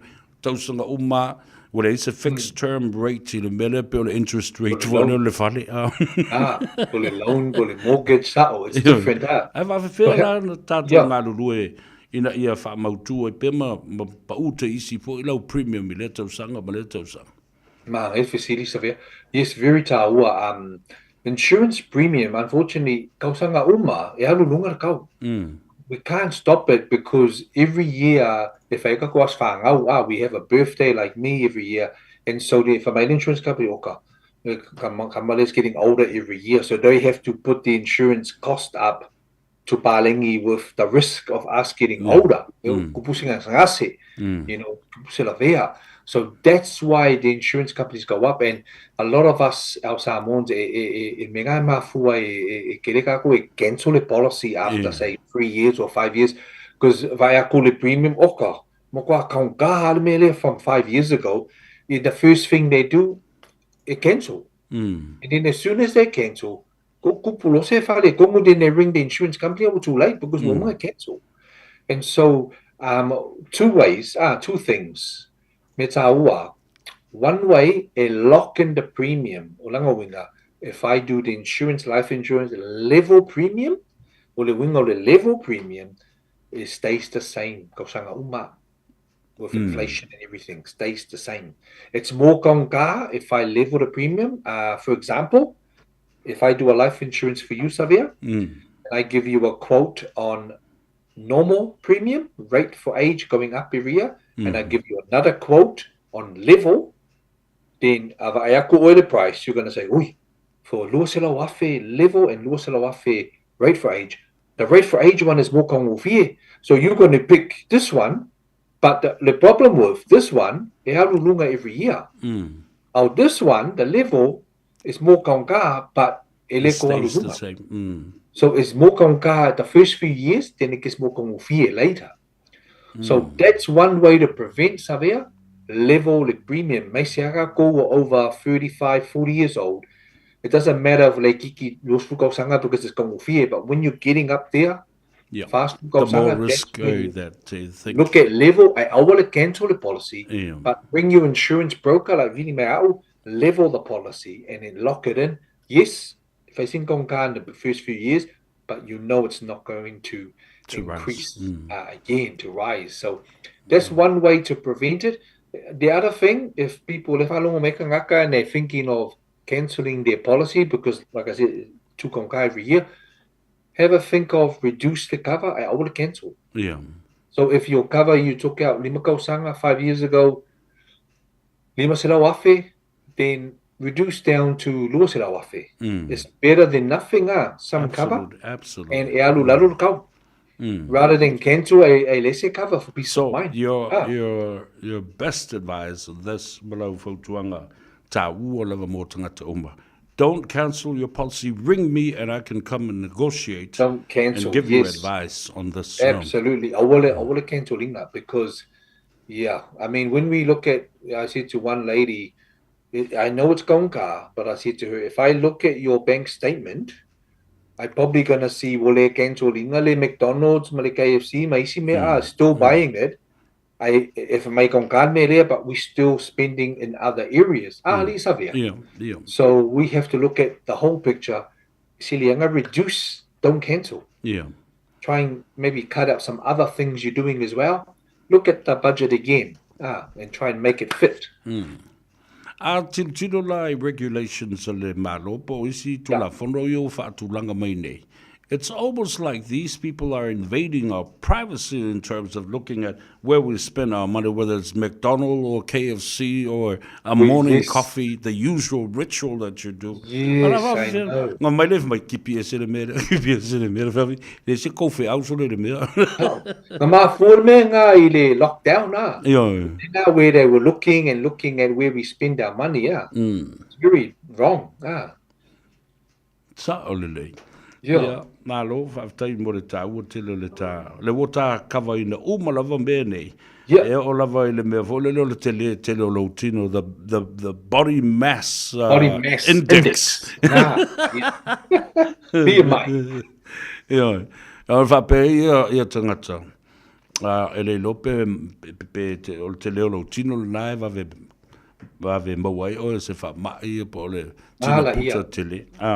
Yes, so Matt, I want to thank insurance company. That's how they think. Ki kilo aku ya ka ko Maisiaga ko Islanders Pacifica. Vave inga ko puse se claim, them and they have to pay out. And so that's why musu if insurance because they think we are a high risk ele. Ele ka ko ave aku ya oe sabe se ki le ya lo fika. You look like you exercising. Ya ku ya por ku yung paunga le melo foi vai te mile ne. Ku il por ku sa vat. Oh, nice. Yeah, Lele, thank you so much, my brother. I look forward to seeing you again weekly because our people are really appreciating your service and the thing that you do. I'll give you the final words on our conversation this evening. Yes, and really if you're thinking of having life insurance, life insurance, trauma insurance, po le medical insurance ia vili mea ungu melenga le olu a fitu, valu tolu iwa, tasi fitu, tasi fa. And I look forward to receiving your call. Otherwise, Manguire Fiafi, the film Savea. Next week. Forward to see you next week. Manguire for you, Wengol Neva Yaso Mo Favor. Yeah, fast for. Yeah, Samo fast for. Ole numero le te mo ele sunga ya matul watua tau tele ngal wengal nei fo te mari all wa fitu valu tolu wiva tasi fitu tasi fa all wa fitu valu tolu wiva tasi fitu tasi fa ya pole numero ele ise tongi o lima o valu fa fa o fa fa ya advice for life. Yeah, ta wutele le vala au mai le na le vala au le na ia o le sunga match watua. Yeah, atonu fo e sui ai tato mafofau. It's a change in behavior and our attitudes. Tau te mafofau a tato ia o le for insurance ono tato te le va ai ngi kupe pe aka ko fioki. Ai le lo. Na fai ona o le alolofa I o tātou a inga. Ina iei se me tua iai. A tupu mai se whalawelawe a olo iai. Ia le me tango lima atu iai. Ia si mea lana na o le luas furu afe po tos furu afe. Ai. O le matua tā ua awa foi. O le la au mai o a inga. Au mai o a inga sa te wai au tupe. Ya mai so soni. Fatalofa fabitola vai le uso. Ya mano le uli. Ya o le te pono fo I leo le latu committee fa foe. Le na malanga tu nei le tape nanga le se lautou sanga o le ta longa le kapi tonu o le fale tonu ma le vai no lepa ma le foi fale o sala valasi tamalo sina. E tonu le tatou talafatai ma le tauranga ia pia. Ya, malori malanga baduia, alo le toe taliu mai, ia mai se fo le taunu watu. Le ngata le sauninga tele sa te tala alo ia ai lautou maftanga mana I o tātou ta mam tina matua mato ina matutua o le tātou nuu. Ia, ai sa whapena fo i ona na whapa ia ai ma si I ngā tei le ngā tei whale. Le sa fo lau. Ia, le fautasi le na o le tātou nu ua whaingo I na o apia. Le ise maroon, le ise me na o apia lava la tusi ai. Ia, kau ime siri ua maua le kako waa mai lo ai. Kako gele ka ai le kau langa fai fai kako aki nga e ma kako mea nga. E la tātou e tāle peselea. Whaamanu I atua I a te oe na ua mai au feiva manganga ifo feiva o Samoa kako o mai ai ia toe a vausia kako wa meu Tena le ai sisi kia ia nga mea DJ Dave ia ma to fanga meki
Atta, atta.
together in love, to settle in the calm, following love's frown. It's just you and I, never let you down. I will never let you down.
Together in love, to settle in the calm, following love's frown.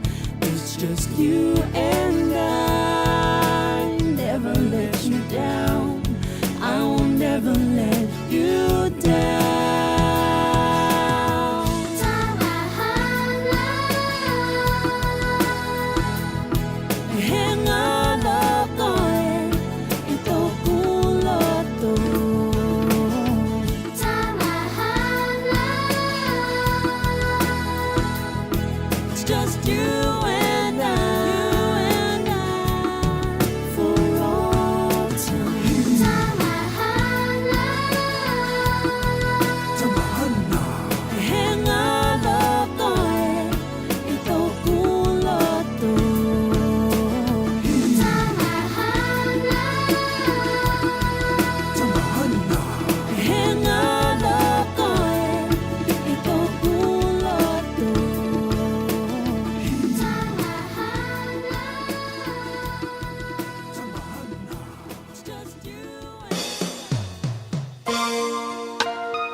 Beta Drive Doctors i le taulanga whaatau I maangele whaapea manrua. Mo le vainga o so ngase pe amana o mia. E whaatino e fo I matupui pui o le whanau witi, o tupui pui le COVID sfuluiva, mo I lātou e sfuluan tausanga malunga atu. Whaapea matupui pui o le flu. Wala au telefoni, 255-25-valu. Mo so wanoe whaatino ai nei au nanga. O fisa fo mai I maangele I taftafane o le McDonald. A Manrewa I taftafane o le Whaletusi po le Public Library. Beta Drive Doctors Clinics. Talofa Samoa, o Ateshna Ryan, o le Licensed Immigration Advisor mo le Auckland South Immigration Consultants. E visosoani mo so se tu ai ngā visa e malanga mai I New Zealand po Australia. Telefoni mai nei loa I le o valu o tasi o no valu wha fitulua. Po le olua tasi o no valu fitulua tolu o. Whaauta o le whanau o le tofi mai le li salamo sa lausu fitu whau batolu. E leo toi umi ai o le aso whapitoa le whanau le lotu ta maiti o le neitau sanga. Whaia mama dad e pu e mai se video lau tau loto po lau pese o na lafo mai le website radiosamoa.co.nz o lo le link e lafo mai lau video. Ia awani over mane tolu minute o le video e telean reactions lunga o le Facebook o le Radio Samoa o le ama o le whailonga. O te tala tau vanga le taimine nei. Whangata video se las tofis fulu o ki topa I le iwa le tai au. Whailoa whailonga I le afro se fulu lua I le awa udi o le aso lavarina. Whabore bole e na o videos at a mighty taito tasi. Manuia tele lota mighty mai le pulenga ma le awhainga luenga ale Radio Samoa. O le R-Dash Travel, o le company numera tasi le taungo fio pasese mo fe malanga inga I Samoa whapea le malanga bai I Samoa I New Zealand ei. A whea de loa I le ofisa o le R-Dash Travel, tasi valu lima Great South Road I Manurua. Pe vili mai I le telefoni tolu iwa lua o wha o o. Tolu iwa lua o wha o o mo le R-Dash Travel. Hey, hey! Oh!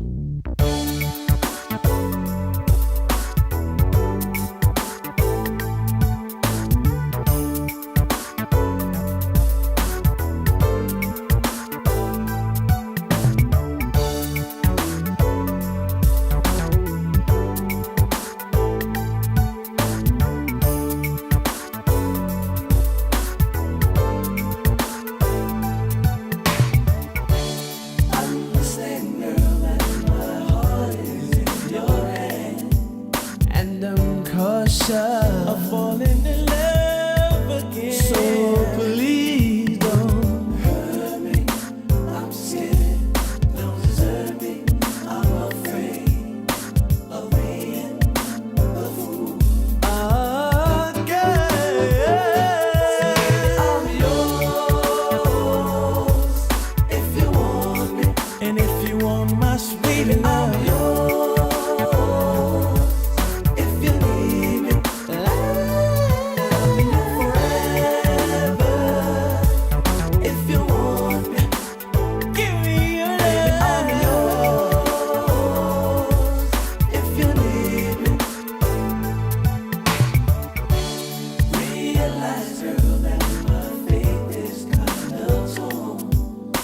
Just them girl, because my heart is weak and warm. So won't you believe? Hey, I'm fragile, baby. Yeah. Imagine the damage. Oh yeah. If you hurt me one more time, please be mine, baby. I'm yours if you want me, and if you want my sweet love. Love.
ua mawhai o le aura tula polo kalame le leimo o ia so taitasi ona o le langolango malosi le whale maliu a se alo le atunuu o ese tātupu Funeral Directors i Manukau City.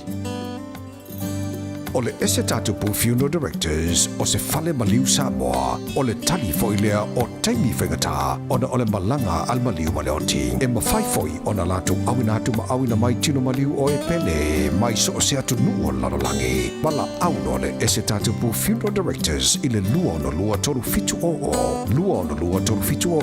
pea fiu ane i le se fulu malewalu Norman Spencer Drive in Manukau City.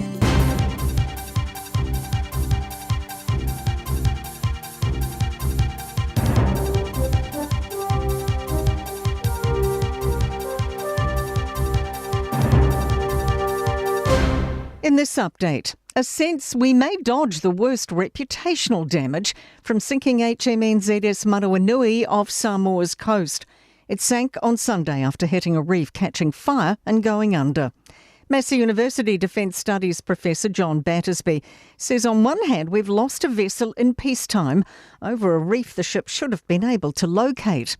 But he says on the other navies that lost vessels in peacetime have covered it up and looked worse when it was discovered. Nobody's died yet. There's going to be some environmental damage, but at the end of the day, I think we've probably minimised the reputational damage. There's going to be some, of course there is.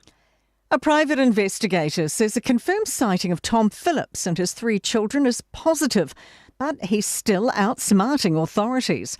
Police say pig hunters saw the 4 around Marukopa on Thursday night, but a police search turned up nothing.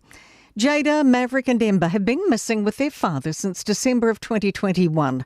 Chris Budge says Phillips is clearly still being helped. With a normal escape and evasion concept is that he's gone to ground or he's got a safe hole and he's just been sitting there for the 2 or 3 days for this to die down. He'll now pop out and go to wherever he has been hiding. TVNZ says it'll drop its One News website early next year as it chases down $30 million in savings. They've today unveiled a new strategy to staff. The state broadcaster says it plans to invest in news for streaming service TVNZ Plus.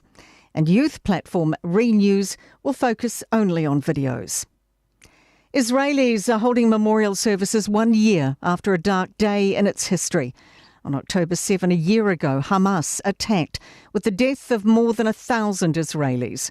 In translation, a mother of 1 hostage still held by Hamas told a gathering, those missing need to be the focus. There are quite a few people who are still alive in Gaza and we need to bring them back home. We need to give them hope. They've been there a full year now.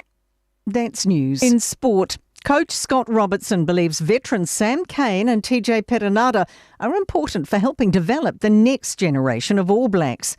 They've been selected for the 5-test end-of-year Northern Tour, despite skipping off to Japan next year.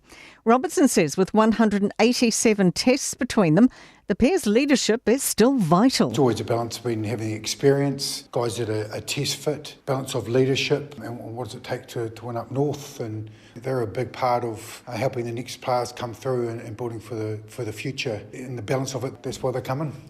New Zealander Fiona Zhu has officially earned an LPGA card for next year, joining Lydia Ko on the tour after finishing 8th on the Epsom Tour Order of Merit.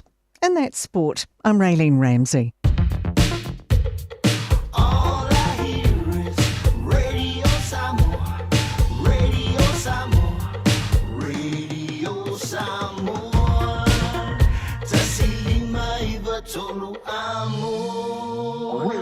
Samoa, kasilima ivakuru amo.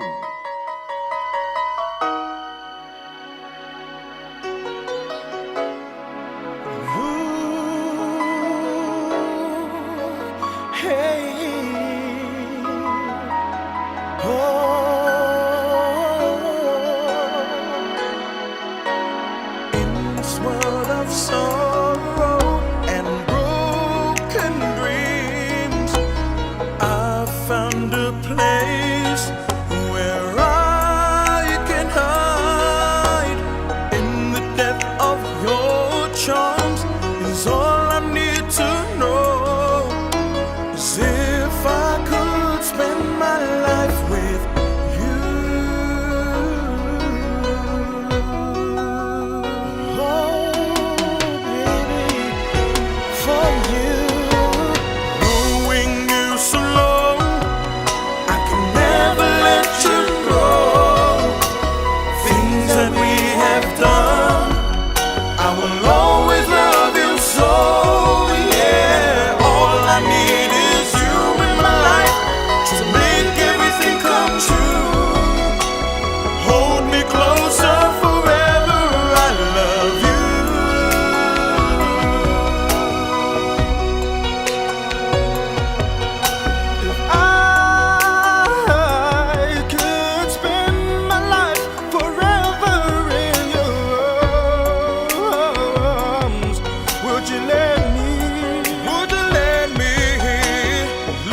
Hold me closer forever, our love. Hold me closer forever, our love. Hold me closer forever, I love you.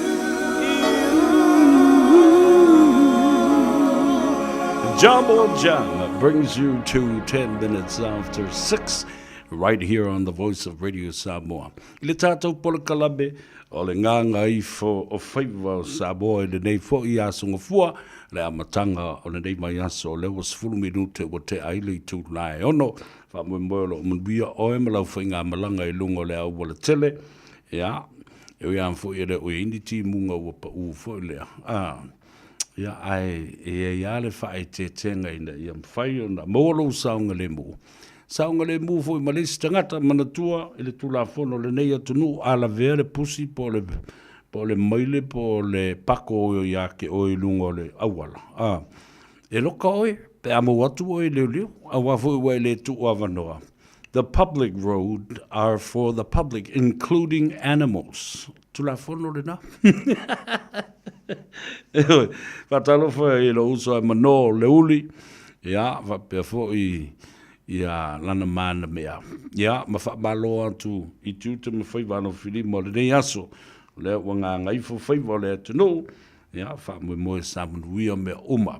Tau nuu fo i male manuia, tāte oi momoli oi le tau a inga. I le fiafile nei ina ia e tau nuu ma le fiafia ma le nganga whaftai le tua. Ia, ua wha tau nuu ina ngā ruenga le aso. Ia ma tau nuu male manuia fo i maota malawa. A o tātou iai pēr i le tūlanga o tālonga. Langa o lefe mai isi tangata i e tea. A li leulua, le i a taua. A e a vatua i a le tama lea na tu ia le laufali. E le sui ai le tūlafono. I oe, e sa o le lei, e le sui ai le tūlafono. A e o le vainga a le pūlenga o le lakapi. A au ki lani ma New Zealand. I se whainga, e whaia i le vā le leilea.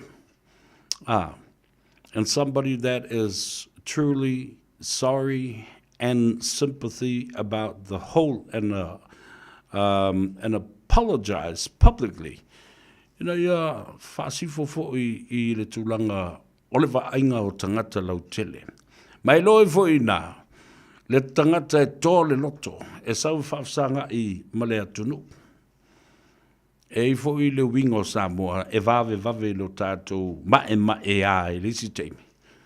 Ai, e vave na oso le alofa o le Samoa, pe a tilo. Ua whaatino ni au wala le leima le tala whea ngai. E whaasa oi se mea, to put the wrong right. Le nganga tōnu wale nā. O le au mai fo i la ia le ia se tangata. E whaia se whaato e senga, ma se whaasifo, ma se wha maula longa. I le whaafonga le atunu. E au ngā fo i mea nā i te tonu o whaamsinonga. Awa a siringia. Po ai lava le defense lawyer, po ai lava le legal advisor o ia mea. Ia, po o se whaamasino fo i e whaalongo i le mea lena whai e tā ua le tātou tū ma le anga i whanua wa le mea lena le fo i a lai ona tā ua tele le wha tā ua ina o le mea tā ua le i fonga e le whapela o whaisi i fonga i lungo le leitio a o le wha maua la longa both in Samoan and in the English context of what has happened o le awala nena e so soni e tuai fo ila ia. Ona tula ila ele o se lo yo tula i mo lea ma fa peatu. Lau fionga de famsino. O awala nei na mato uia. E ta wala tu le pora kalame. Le nganga i fo faiva. Ma le ia tau sa vea. Ele ai se famasino. Ele ai sana tō wha te tala ma whetala i. Na te le mafo fau i wingo mene i whain. Le nā. Whatalo whailunga le tātou apia fōlinga, mā lole soi fōmanuia, Paito Paulo, whapea fōi Amelia Whamoana, o autou u malawa paua leo le me whai, press the like button, share our program, leave me a comment. I love reading your comments, and thank you for your comments. Those contributions through your comments are very invaluable to me. Awa foi, e mawai le whaatupu manatu. Mawai fo isi la ngona fo, ma motu ngā awha e whaasoa ai I le atunu. Mo se mea le le. Tu ia le ngā mea o le whaakupu mase. Au tātou iei pēr I tala I tālonga. Ia, lea ua sau itua le tala. The Manu Samoa head coach, Mase Mahonri Swalka, now suspended with pay and will appear in court on the 4th of November. O le whaiaonga ulu le nā o le tātou au o le Manu Samoa lea na au maia nei ia le whaiunga le tai au nei. Ua whaamalolo le tu mau. Ma whaau au pea o na tutongi, lona tutongi masani I lana kon kalate. Ai o le atu la I luma o le whaamasinonga I le aso wha o le masino November. Tātou tālia lupe o maunu.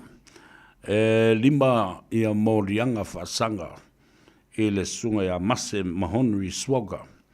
Mai e eile talitonunga e peo na o mai e le pepa o whaamtalanga. O te ineti lava o le latu ainga e ai tausonga masotanga. Lea o tuua I ai. Ia mamasalo mi ai ni whainga. O ni whainga le manuia. Tauna o whapenatu. Whainga le manuia. Ia. Asi tātou wa ai pea. Wa whaalolo tu fo ili whaamsidonga ma na tauaru manga. Ma tāpenanga fo I o mori maua leo leo. Ia tātia I la ia lea whapena. Ina. There were no games for Auckland Samoa Rugby Union in the weekend. All games were suspended, leini ta'alonga, and we are yet to hear from the president. Po feo lao o ele matau, fa malulu tu la vele fionga le aloli. Io e fepulea I koki a vei. Ia malau tau lau ma. Ile ia se sio tua ia au tau a fionga. Ile nei mataupu. Pau lea, o se mātou tu o lalo, ina ia toe tanga I masila tutoa. I se whainga whawai, e mawhai ai o na tango fia, so se mata upu whapea. I le teimi lava e tu lai mai ai, se whawhita uli whapea, tau ana lotea. Awane I moea, matu usei umala weekend e whaato ato e usu se fono, I le asunga fua po le vai as fau. O lala le nā, e tā uai le sila, I le whaatinoina, quick to react and find a resolution to this problem.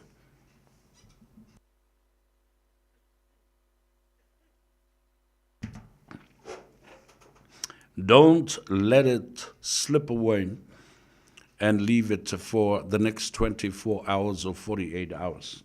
O lau fautuanga le nā, ma le tuua lalo. Ina ia vave na fōl mata upu. E o tu leisi vai aso, ua I loa le mea te tau na whai. Lea lao le atalia nei lupe o maunu mo le vai as fō, po le nei fōi vai aso mo le asto na I o lo o angafua nei. Ia, po le aso tala mai I le komiti whaafoe, le ngata le lakapi a Samoa I Aukilani, ia e whaapena fōi male lakapi a Aukilani New Zealand.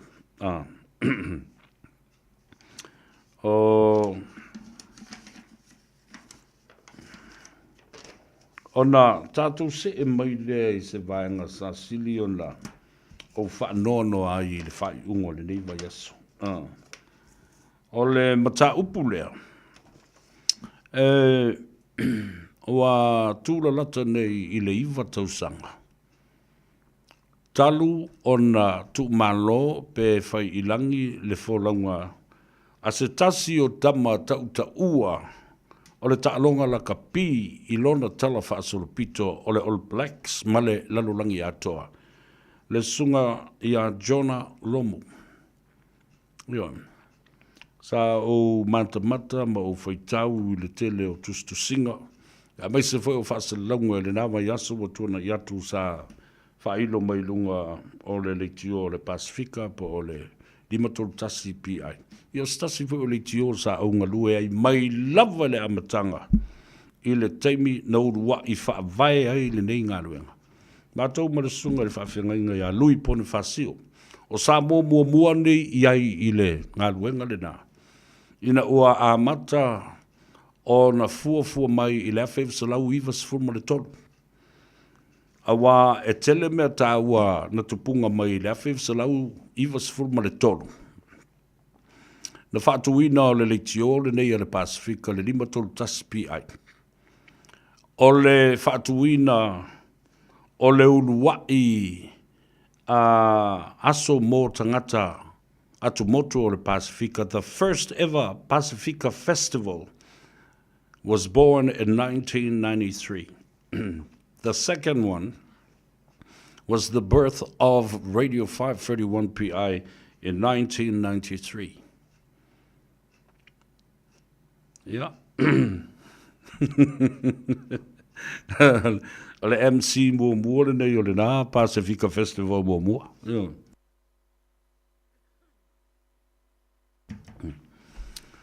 Ana te tilo la ia le talatalanga o ngā ruenga ma mea sa whai le si se toi tau whea watu. Awa tō tele lau tau ai maama.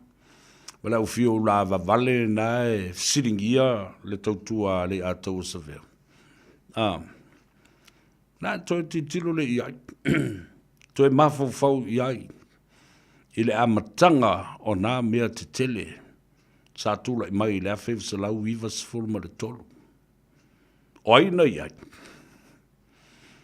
O aina urua I ngā lurue ai. I ati nae ma le whaatula I mai o. Ia. O le atou sa vea foi. O le urua I sui le nā. O le Pasifika Festival I le tūpā o Samoa. Io, I lalo le whaamalu o le Auckland City Council.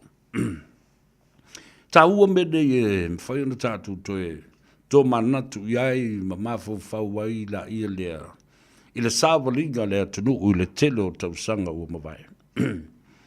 E o mai lawa le taimi nei. Ia le hewhai atu le tautua. Ma tau mawhai atu pēa. Atu pēa, lava pēa.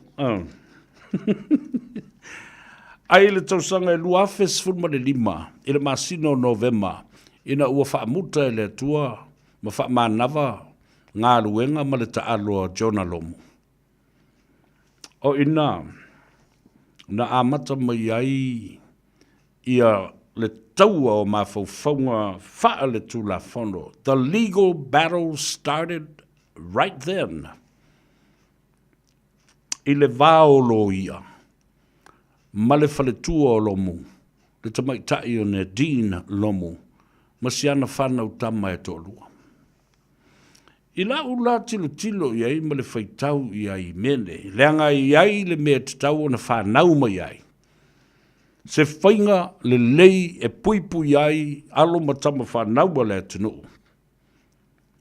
Ua whaamria ina I kon kalate o tā alonga mataleni.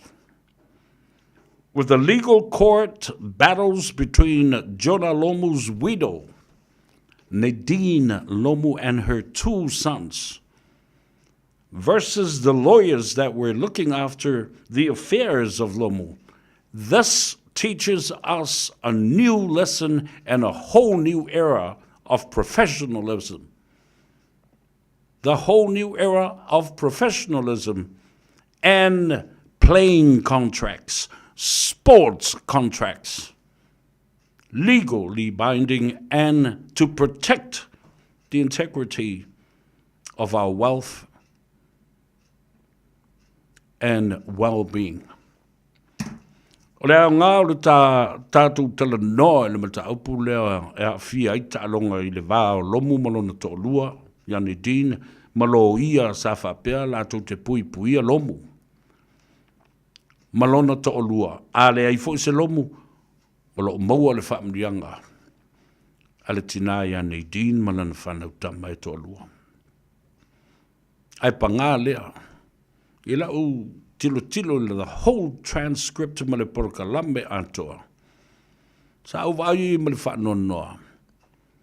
I le saunoanga le tina ia nei din. Nothing. Yo se pau sene ma se pau lapi whape nei. Na to toi. Mai e o ki fo lomu mo matua bankrupta. Nei se tupe. Ave ma whaoa o mai ana loia. Pisi nisi atoa. Mea tō tino atoa. O tusi o talaanga o lomu malona matautia. The mighty of the Jonah Lomu and his books, his legacy, the money, the companies that he owned and had shares in, Yaimana Investments, there was nothing. Nothing. Na totoe e tuu le limba o le whawhine, ma lana whanau tama e tolua. O le ala o onga ma le sona tātou te ao o ina mai i o tau mātua, ma tātou nei ua whaia tātou whanau o lo o tā alo i kon kalate o tā longa. So se tā longa. Laka pi, soka, fusu, tā moenga, a fileti, a au, te wila, ke pasika, ke pasi. What is the greatest lesson that we've learned now? Because I'm telling you, our Pacific people have been exploited by the judicial system of New Zealand and the lawyers, selfish lawyers. Yeah. No to sisile ye. Watangia mai I le whailonga tangata. Whai mea whapito. Wilo ai o tātou un tangata bālea tātou te le loa mālam lama le tula whono. Lala o onga e maua le melea. Tā pena nei oe le tamā ma le tina. Tā pena laurua tama o le teine po le tama. Wa aise lo ia. Look for a trusted legal expert in sport contracts. Because why? A sport contract is very similar to a employment contract. Ole konkalate le taalo lau tama o tai tusa le leia ma le konkalate ngalue alo afine. Ala le nā le tāua o le whaasoa lea. Ina ua ngā ngaifo whaiva o Samoa. Ale mela le tupu. E ngā ngaifo ia whaiva o Jonah Lomu I lana lakapi. O lona lawi loa, ma le tino le lei, ma le mamaso I whea, ma lona sawa. O ofu branding of his merchandise. It all turned out to nothing. Nothing. Nei se mea. E vauto wai le fine to aleanga le ulu. Talo whai si tua fine o nei din masiana whanau tama. Por loka uma e lo ia sa lātou tilo ma tau fiofi ma vava ai mea tō tino a Jonah Lomu. Au nofo mo tilo iai. Malingi loi mata I le lofa I le tina ma lana whanau. A o lea fo I le a o atu e sei mai le whale lai e nofo. A o seisi o nei lo ia tala pe pelo oma. Na o le fata ma lo mai lava. Ma o mai e pui lomu ma tau te tala mai I luma o tangata. I le nawa I tau le malosi o le nei uso. But behind closed doors, they were stealing from him. Ngā hoi uma tangata. Whesuia I uma. Whaupunga o kong kalate. Na o I la tau lava e mana malama iai. Ala le nā ta mamtina. Ia tā ua le mele o tau tala atu ai i le so. Leanga o lesi whate ta inga, mā tila o lo sila fia ma mana tua i le atunu. Le mata upu na tupu i le fionga whaumuina. Toa le tai i David Tua. Malana whaia onga, maana lo ia. Ia. Tā lo whai i le vaitau. A o soifua ia mātua o le fionga a whaumuina. Toa le tai David Tua. O al stasi nau mta au puta ua tele na tulai mai. Taibi umo whaam sinonga, e umo utoi fo i ana din. Malompu. Taibi umo whaam sinonga, o whia ngai mato le taisa, mātou vāvāng, la lata whapenei, maftanga whaale uso, whaale wo, i ei fo i so tanga o ainga. Na puna whanau ai le upu lea, so steimi a whea ilo o whale, la pia fo i le whaafunga mai e le fionga le sao i a polata i vau. Feo maumea le lua, Ben. Teimi uma e wsiringi ai, David Tua. Ta fo i whaafunga mai, le usa matua, ia sa le ula. Whaleata le toa ali afkas. Ti ngā le matui tui o mea sa hui mai ai le tamalea. David Tua e whai o le taua o mawhauwhaunga ma le malosi. Whai tō tasi tono o le maia. A o le ta alo isi au pua ai ai tupe o lona malosi. Yo, nestala si. Na mafua ai ma puna whanau nei ngō lea. Toa le tai. Ia toa le tai. Maua vea i lava le nai ngoa ua mamalu ai. Ia toa le tai. Ia lau whae e ma le suafa o le whaumuina. Le tupu fia. Ia wā toa mea. A le whau o whalongolongo atu. Ua ngā ifo na whaiva i New Zealand nei. A ole a fōi e ngā e malalanga. Le vao a wā tupulanga o Samoa. Ma wha mautu i Samoa. Talo whai le uso. Whaaftai tol tai. Whaaftai lau fionga. I le whaumui nāia nā le tupu fia. I sofina ngalo ua tafa. E te fōi e lalanga. Ina ia manuia tupulanga o Samoa. Salo le vaya sa fōu. E lua ni au malo o le a whaafonga i le atunu. A leo le fionga e atoa le tai. Whaumui nā David Tua. Ia po le sunga le seiuli. Jesse Sapolo. Numero honors for Maritasi, the 69 49ers, 61 or the 49ers, San Francisco champions of champions. Ia teu fatu i autou loto matua.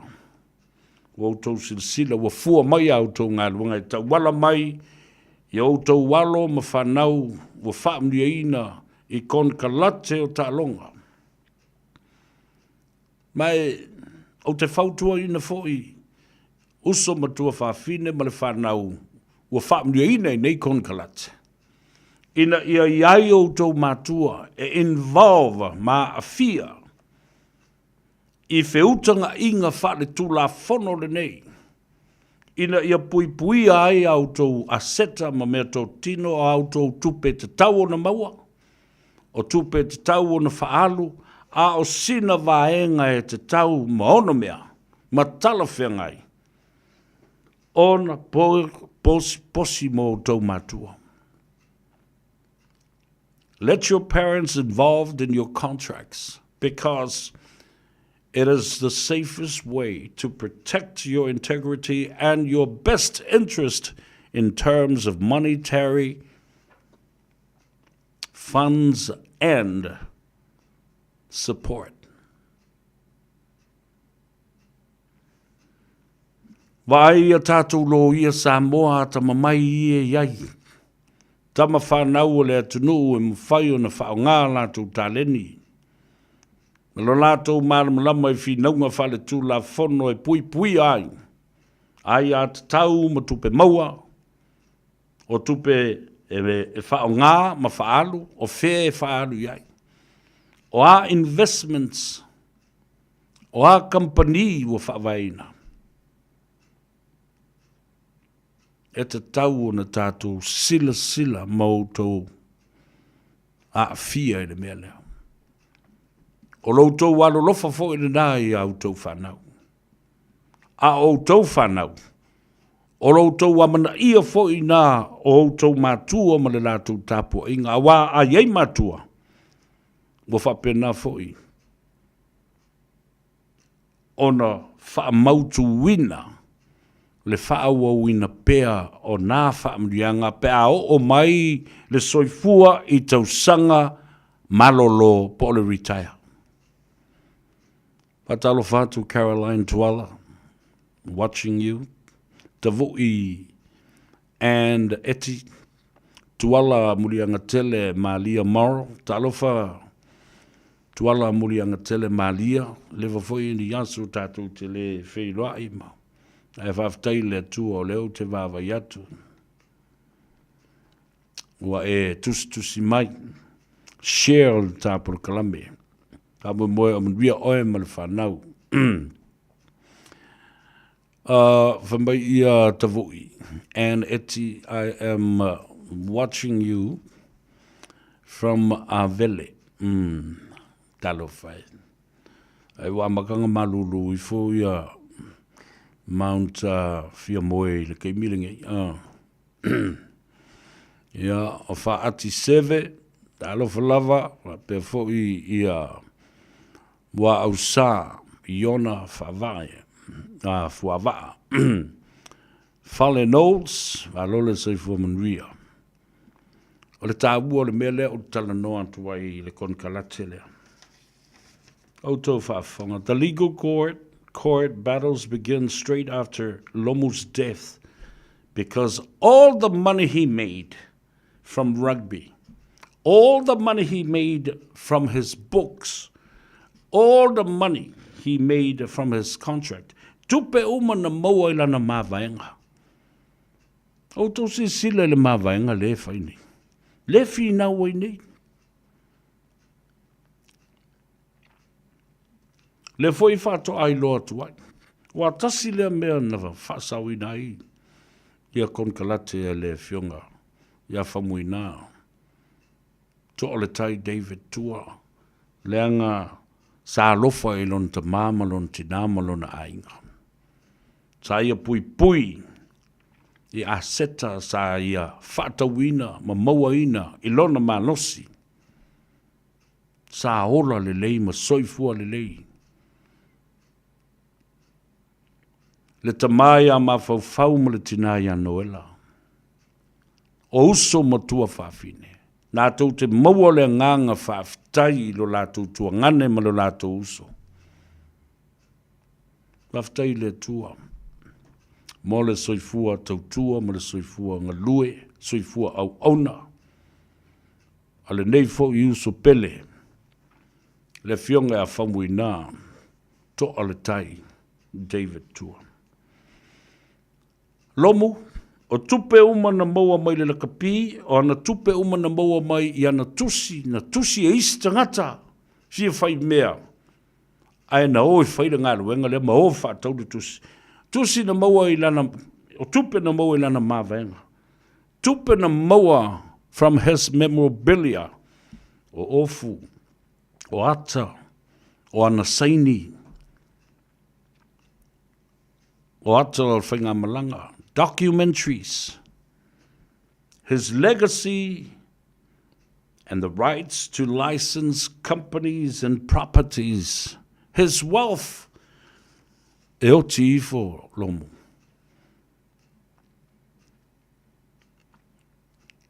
e a luanga o longa o fulanga pipi i le pākua, i le ele. Le ai ma se mei le fale tupe. Whalo lo le fafine malana whanau. A ngai e whaamsinonga. Sau le tali. I le ai se mea lomu e pipi i a te ia. Nā o le ngoa lomu e whaai uai. Malana whanau. Wautou sila i mea e whai e tangata. Is tangata ola. Ono mawhauwhaunga. Ua pui ai i la tau le tula whono. Ai le tula whono na whai e pui ai le whawhine malana whanau. Nothing. Nei se mea. Ala le nā mātua. Ala mai. Outou uma ua iai whanau ua whaamni aina. Look for a great legal expert in sports contracts. Kong te late o talonga.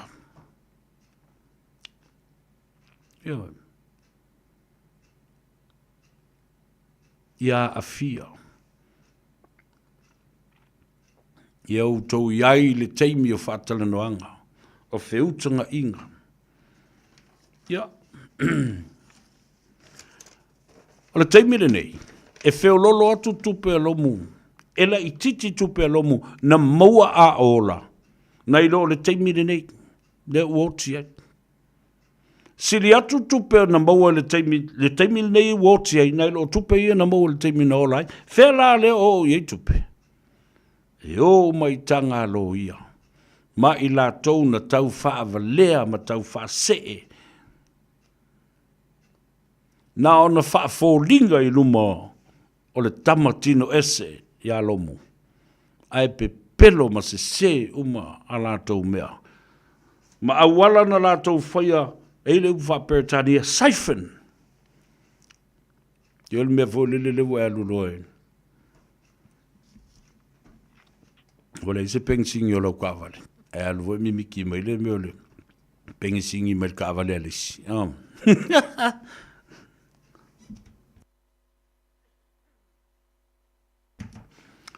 Le upule na mimiti ese.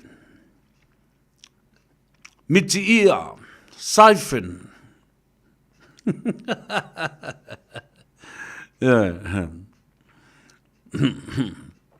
Ta ole leia. Ta lo fai.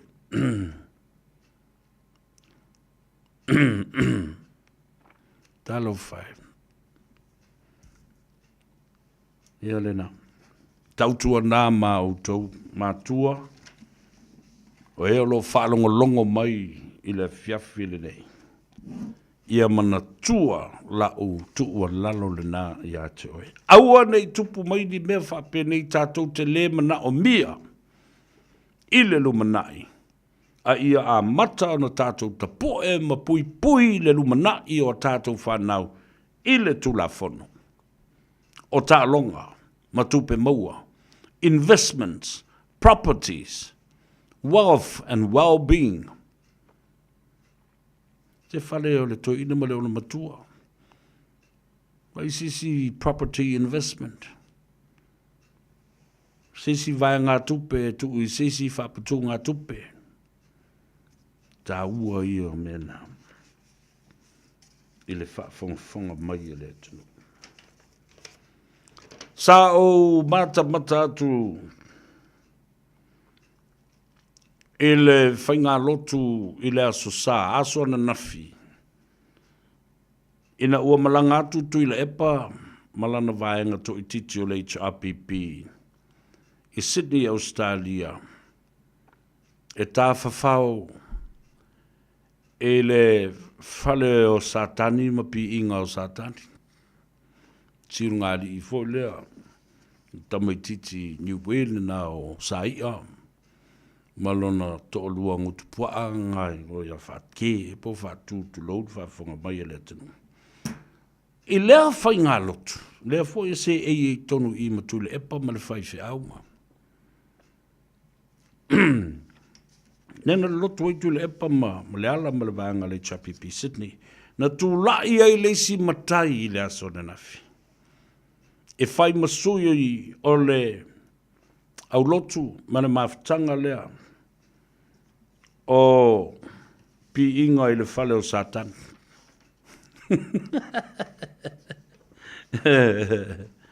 Tūlai leisi matai ma whaila na launga. Oka o kai le matautia. Whai tu tonu o le whale sā, i luma le whai whi au, ma luma o tui le epa, ma le ala, ma le ekalesia, ma nisi o le vaenga le chapipi. Na matua i la lau ai, o le whai ngā mā lolo tūlai mai nei a fia me ma le, a fionga i le lauli o le mali atua. Ma le whātua tua i le atua sa mua ua tasi, o le whai ngā mā lo fasioti tangata. Tō vāwa ai. Wautou sile yen. Ale ngol por kalambe. O le maoto sa moa o vi inga o le atua. Leo wa leo no wha liuina. E mawai sa vi inga o le atua le mele. E no fo il tai o le atua ngai ma le whailau tusi. Ai wha longo i upu o umona monoti i ngutu tangata nei. E o lava i matai. Wa tūtū la i tutonu o le whalasaa. Ma la lafo ai upu nei. O le malofia me, ma la uli ma i lato uma, le whatua tua i le atua sa mo o tasi. O le malofa sioti tangata. Ka fe ma kwa i o le yofu lava i le matua i wha vale valea. O nei wha mtalanga ua whai. Mai o le yofu fo i lo loto. I le whaalongo, i upu o tangata, ma o lātou fōringa, mata ita. A wafo i wa whaau Sofia lo lātou, fe ino ai, ma fua mai ai, ma fua mai to ina le. Upu matala i le lafo. Apo mai la ia le tangata ia. Wale o toe sao iai, te mawhau wola po se whai ai yola le lei. E fe tu na i ai muni au, a o sesi, a o wha vale mailito ina le mana upu e la lafu. Feo ye la lo to wha e mwhai e ono to. Le ala le nā le o te whai atu mo pese atu wai lafu. Tā lo whai le to wha, ale to ina o to lepa. E li o ia mali poi i le to tele o tangata. La tau te whao so oso i le to ina i mea leanga. La tau te le whautua ina le to ina i se mea le lei. Ma la tau whao ngā ina le to ina i lona malo si anga sayai. And Tula Epa never knew that he himself is being used by these useful idiots around him and those that surround him. Whalongo le upu ia watu. Peifo no foi atu. O upu e momoli e le savali, o upu e te momoli e le anga waa, o le sui o le atu lai. A lena o foi atu e tu sau i Samoa. E laumunu ia i loa. O le tō tele o i la tau lana no nofo le HRPP e le i malanga mai i Sydney. O te te. Nena no whātua, wā mata na masofa. Mai ai le teimi e whātula i ese ai. Ia tui le epa. I le whāu whaunga la ua whai. O se whaunga le lei. O la au tau tu la whai. Ma tu whau ai pēr whapēr. Le pāti sā le lei o na iai i le tele o tau sanga. Mark my word. Lau tau si sile lau tala le la whai atu. E leo toi umi ai tongi le solo a tulepa. Because he knows he's got nothing to lose and he's got no control over this. Mark my word. Le ia se mea o te le i tautala ma valo ia e le i tupu. A mata mai le fia se fulu tausanga se i o mai loa. Ina watu lai isi tangata. Totoa. E iai le sunga lauli olo. Pape nā, le fionga whaumui nā. ma le sunga la uli al mari atua. O e ta pena le awala ai muli mai le ta i tai a ole ta mai tai ma le whaulu lunga e ngata ai ta mai tai.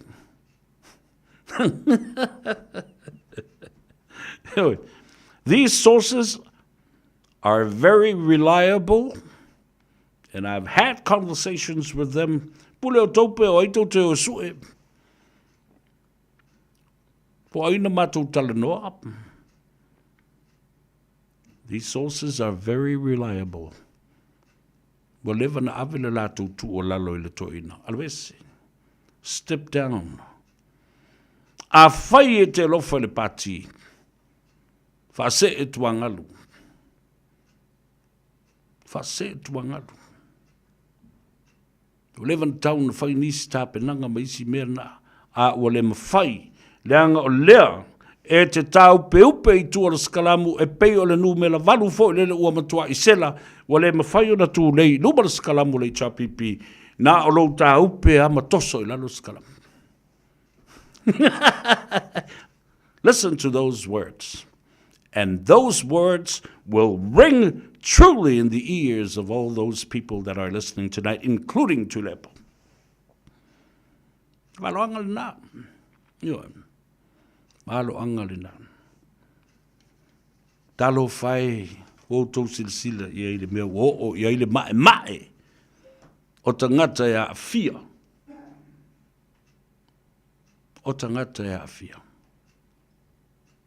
Deu fai le tala. O le whainga malo atu le o le whainga malo fia mema. Ma la uli mai lato uma le whatu tua i le atua sa mo watasi le whainga malo fasioti tangata. Ta ino e, ta fefe. Ta fefe. Ta fefe.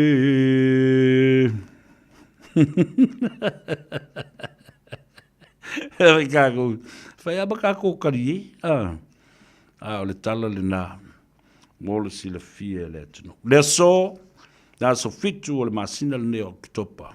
A toa i leia i le tausanga. Na tula i mai i le whaalave lave. I Israelu.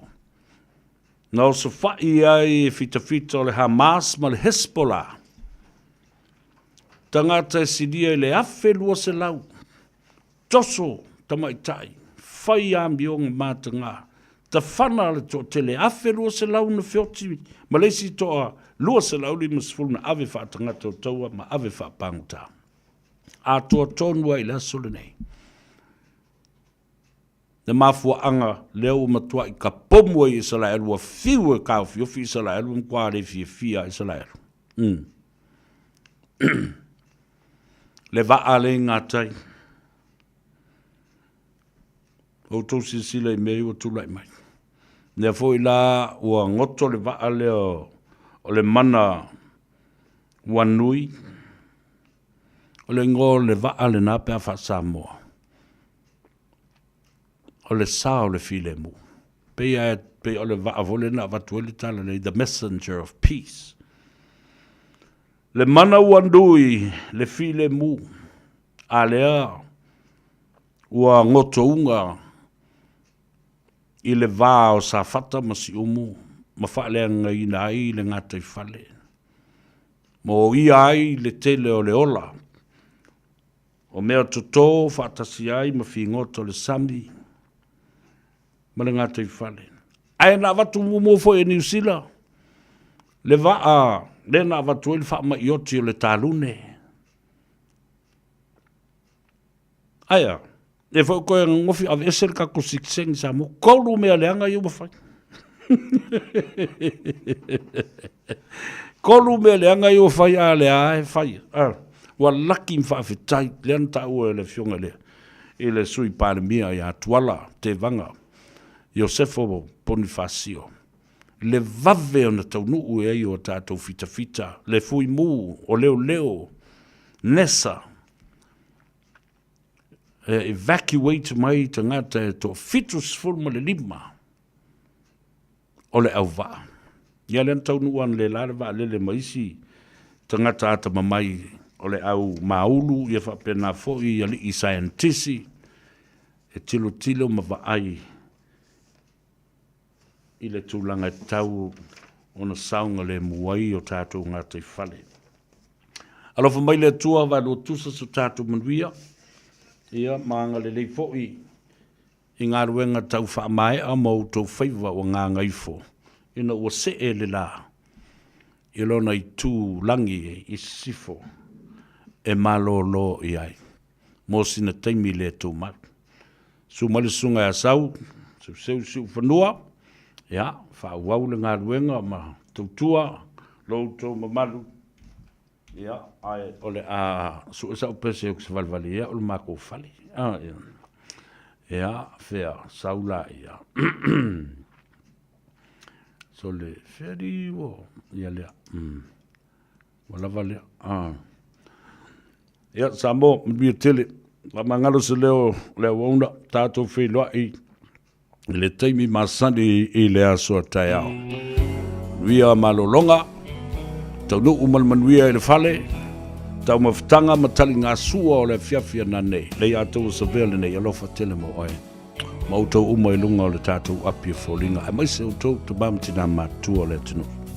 Ia manuia.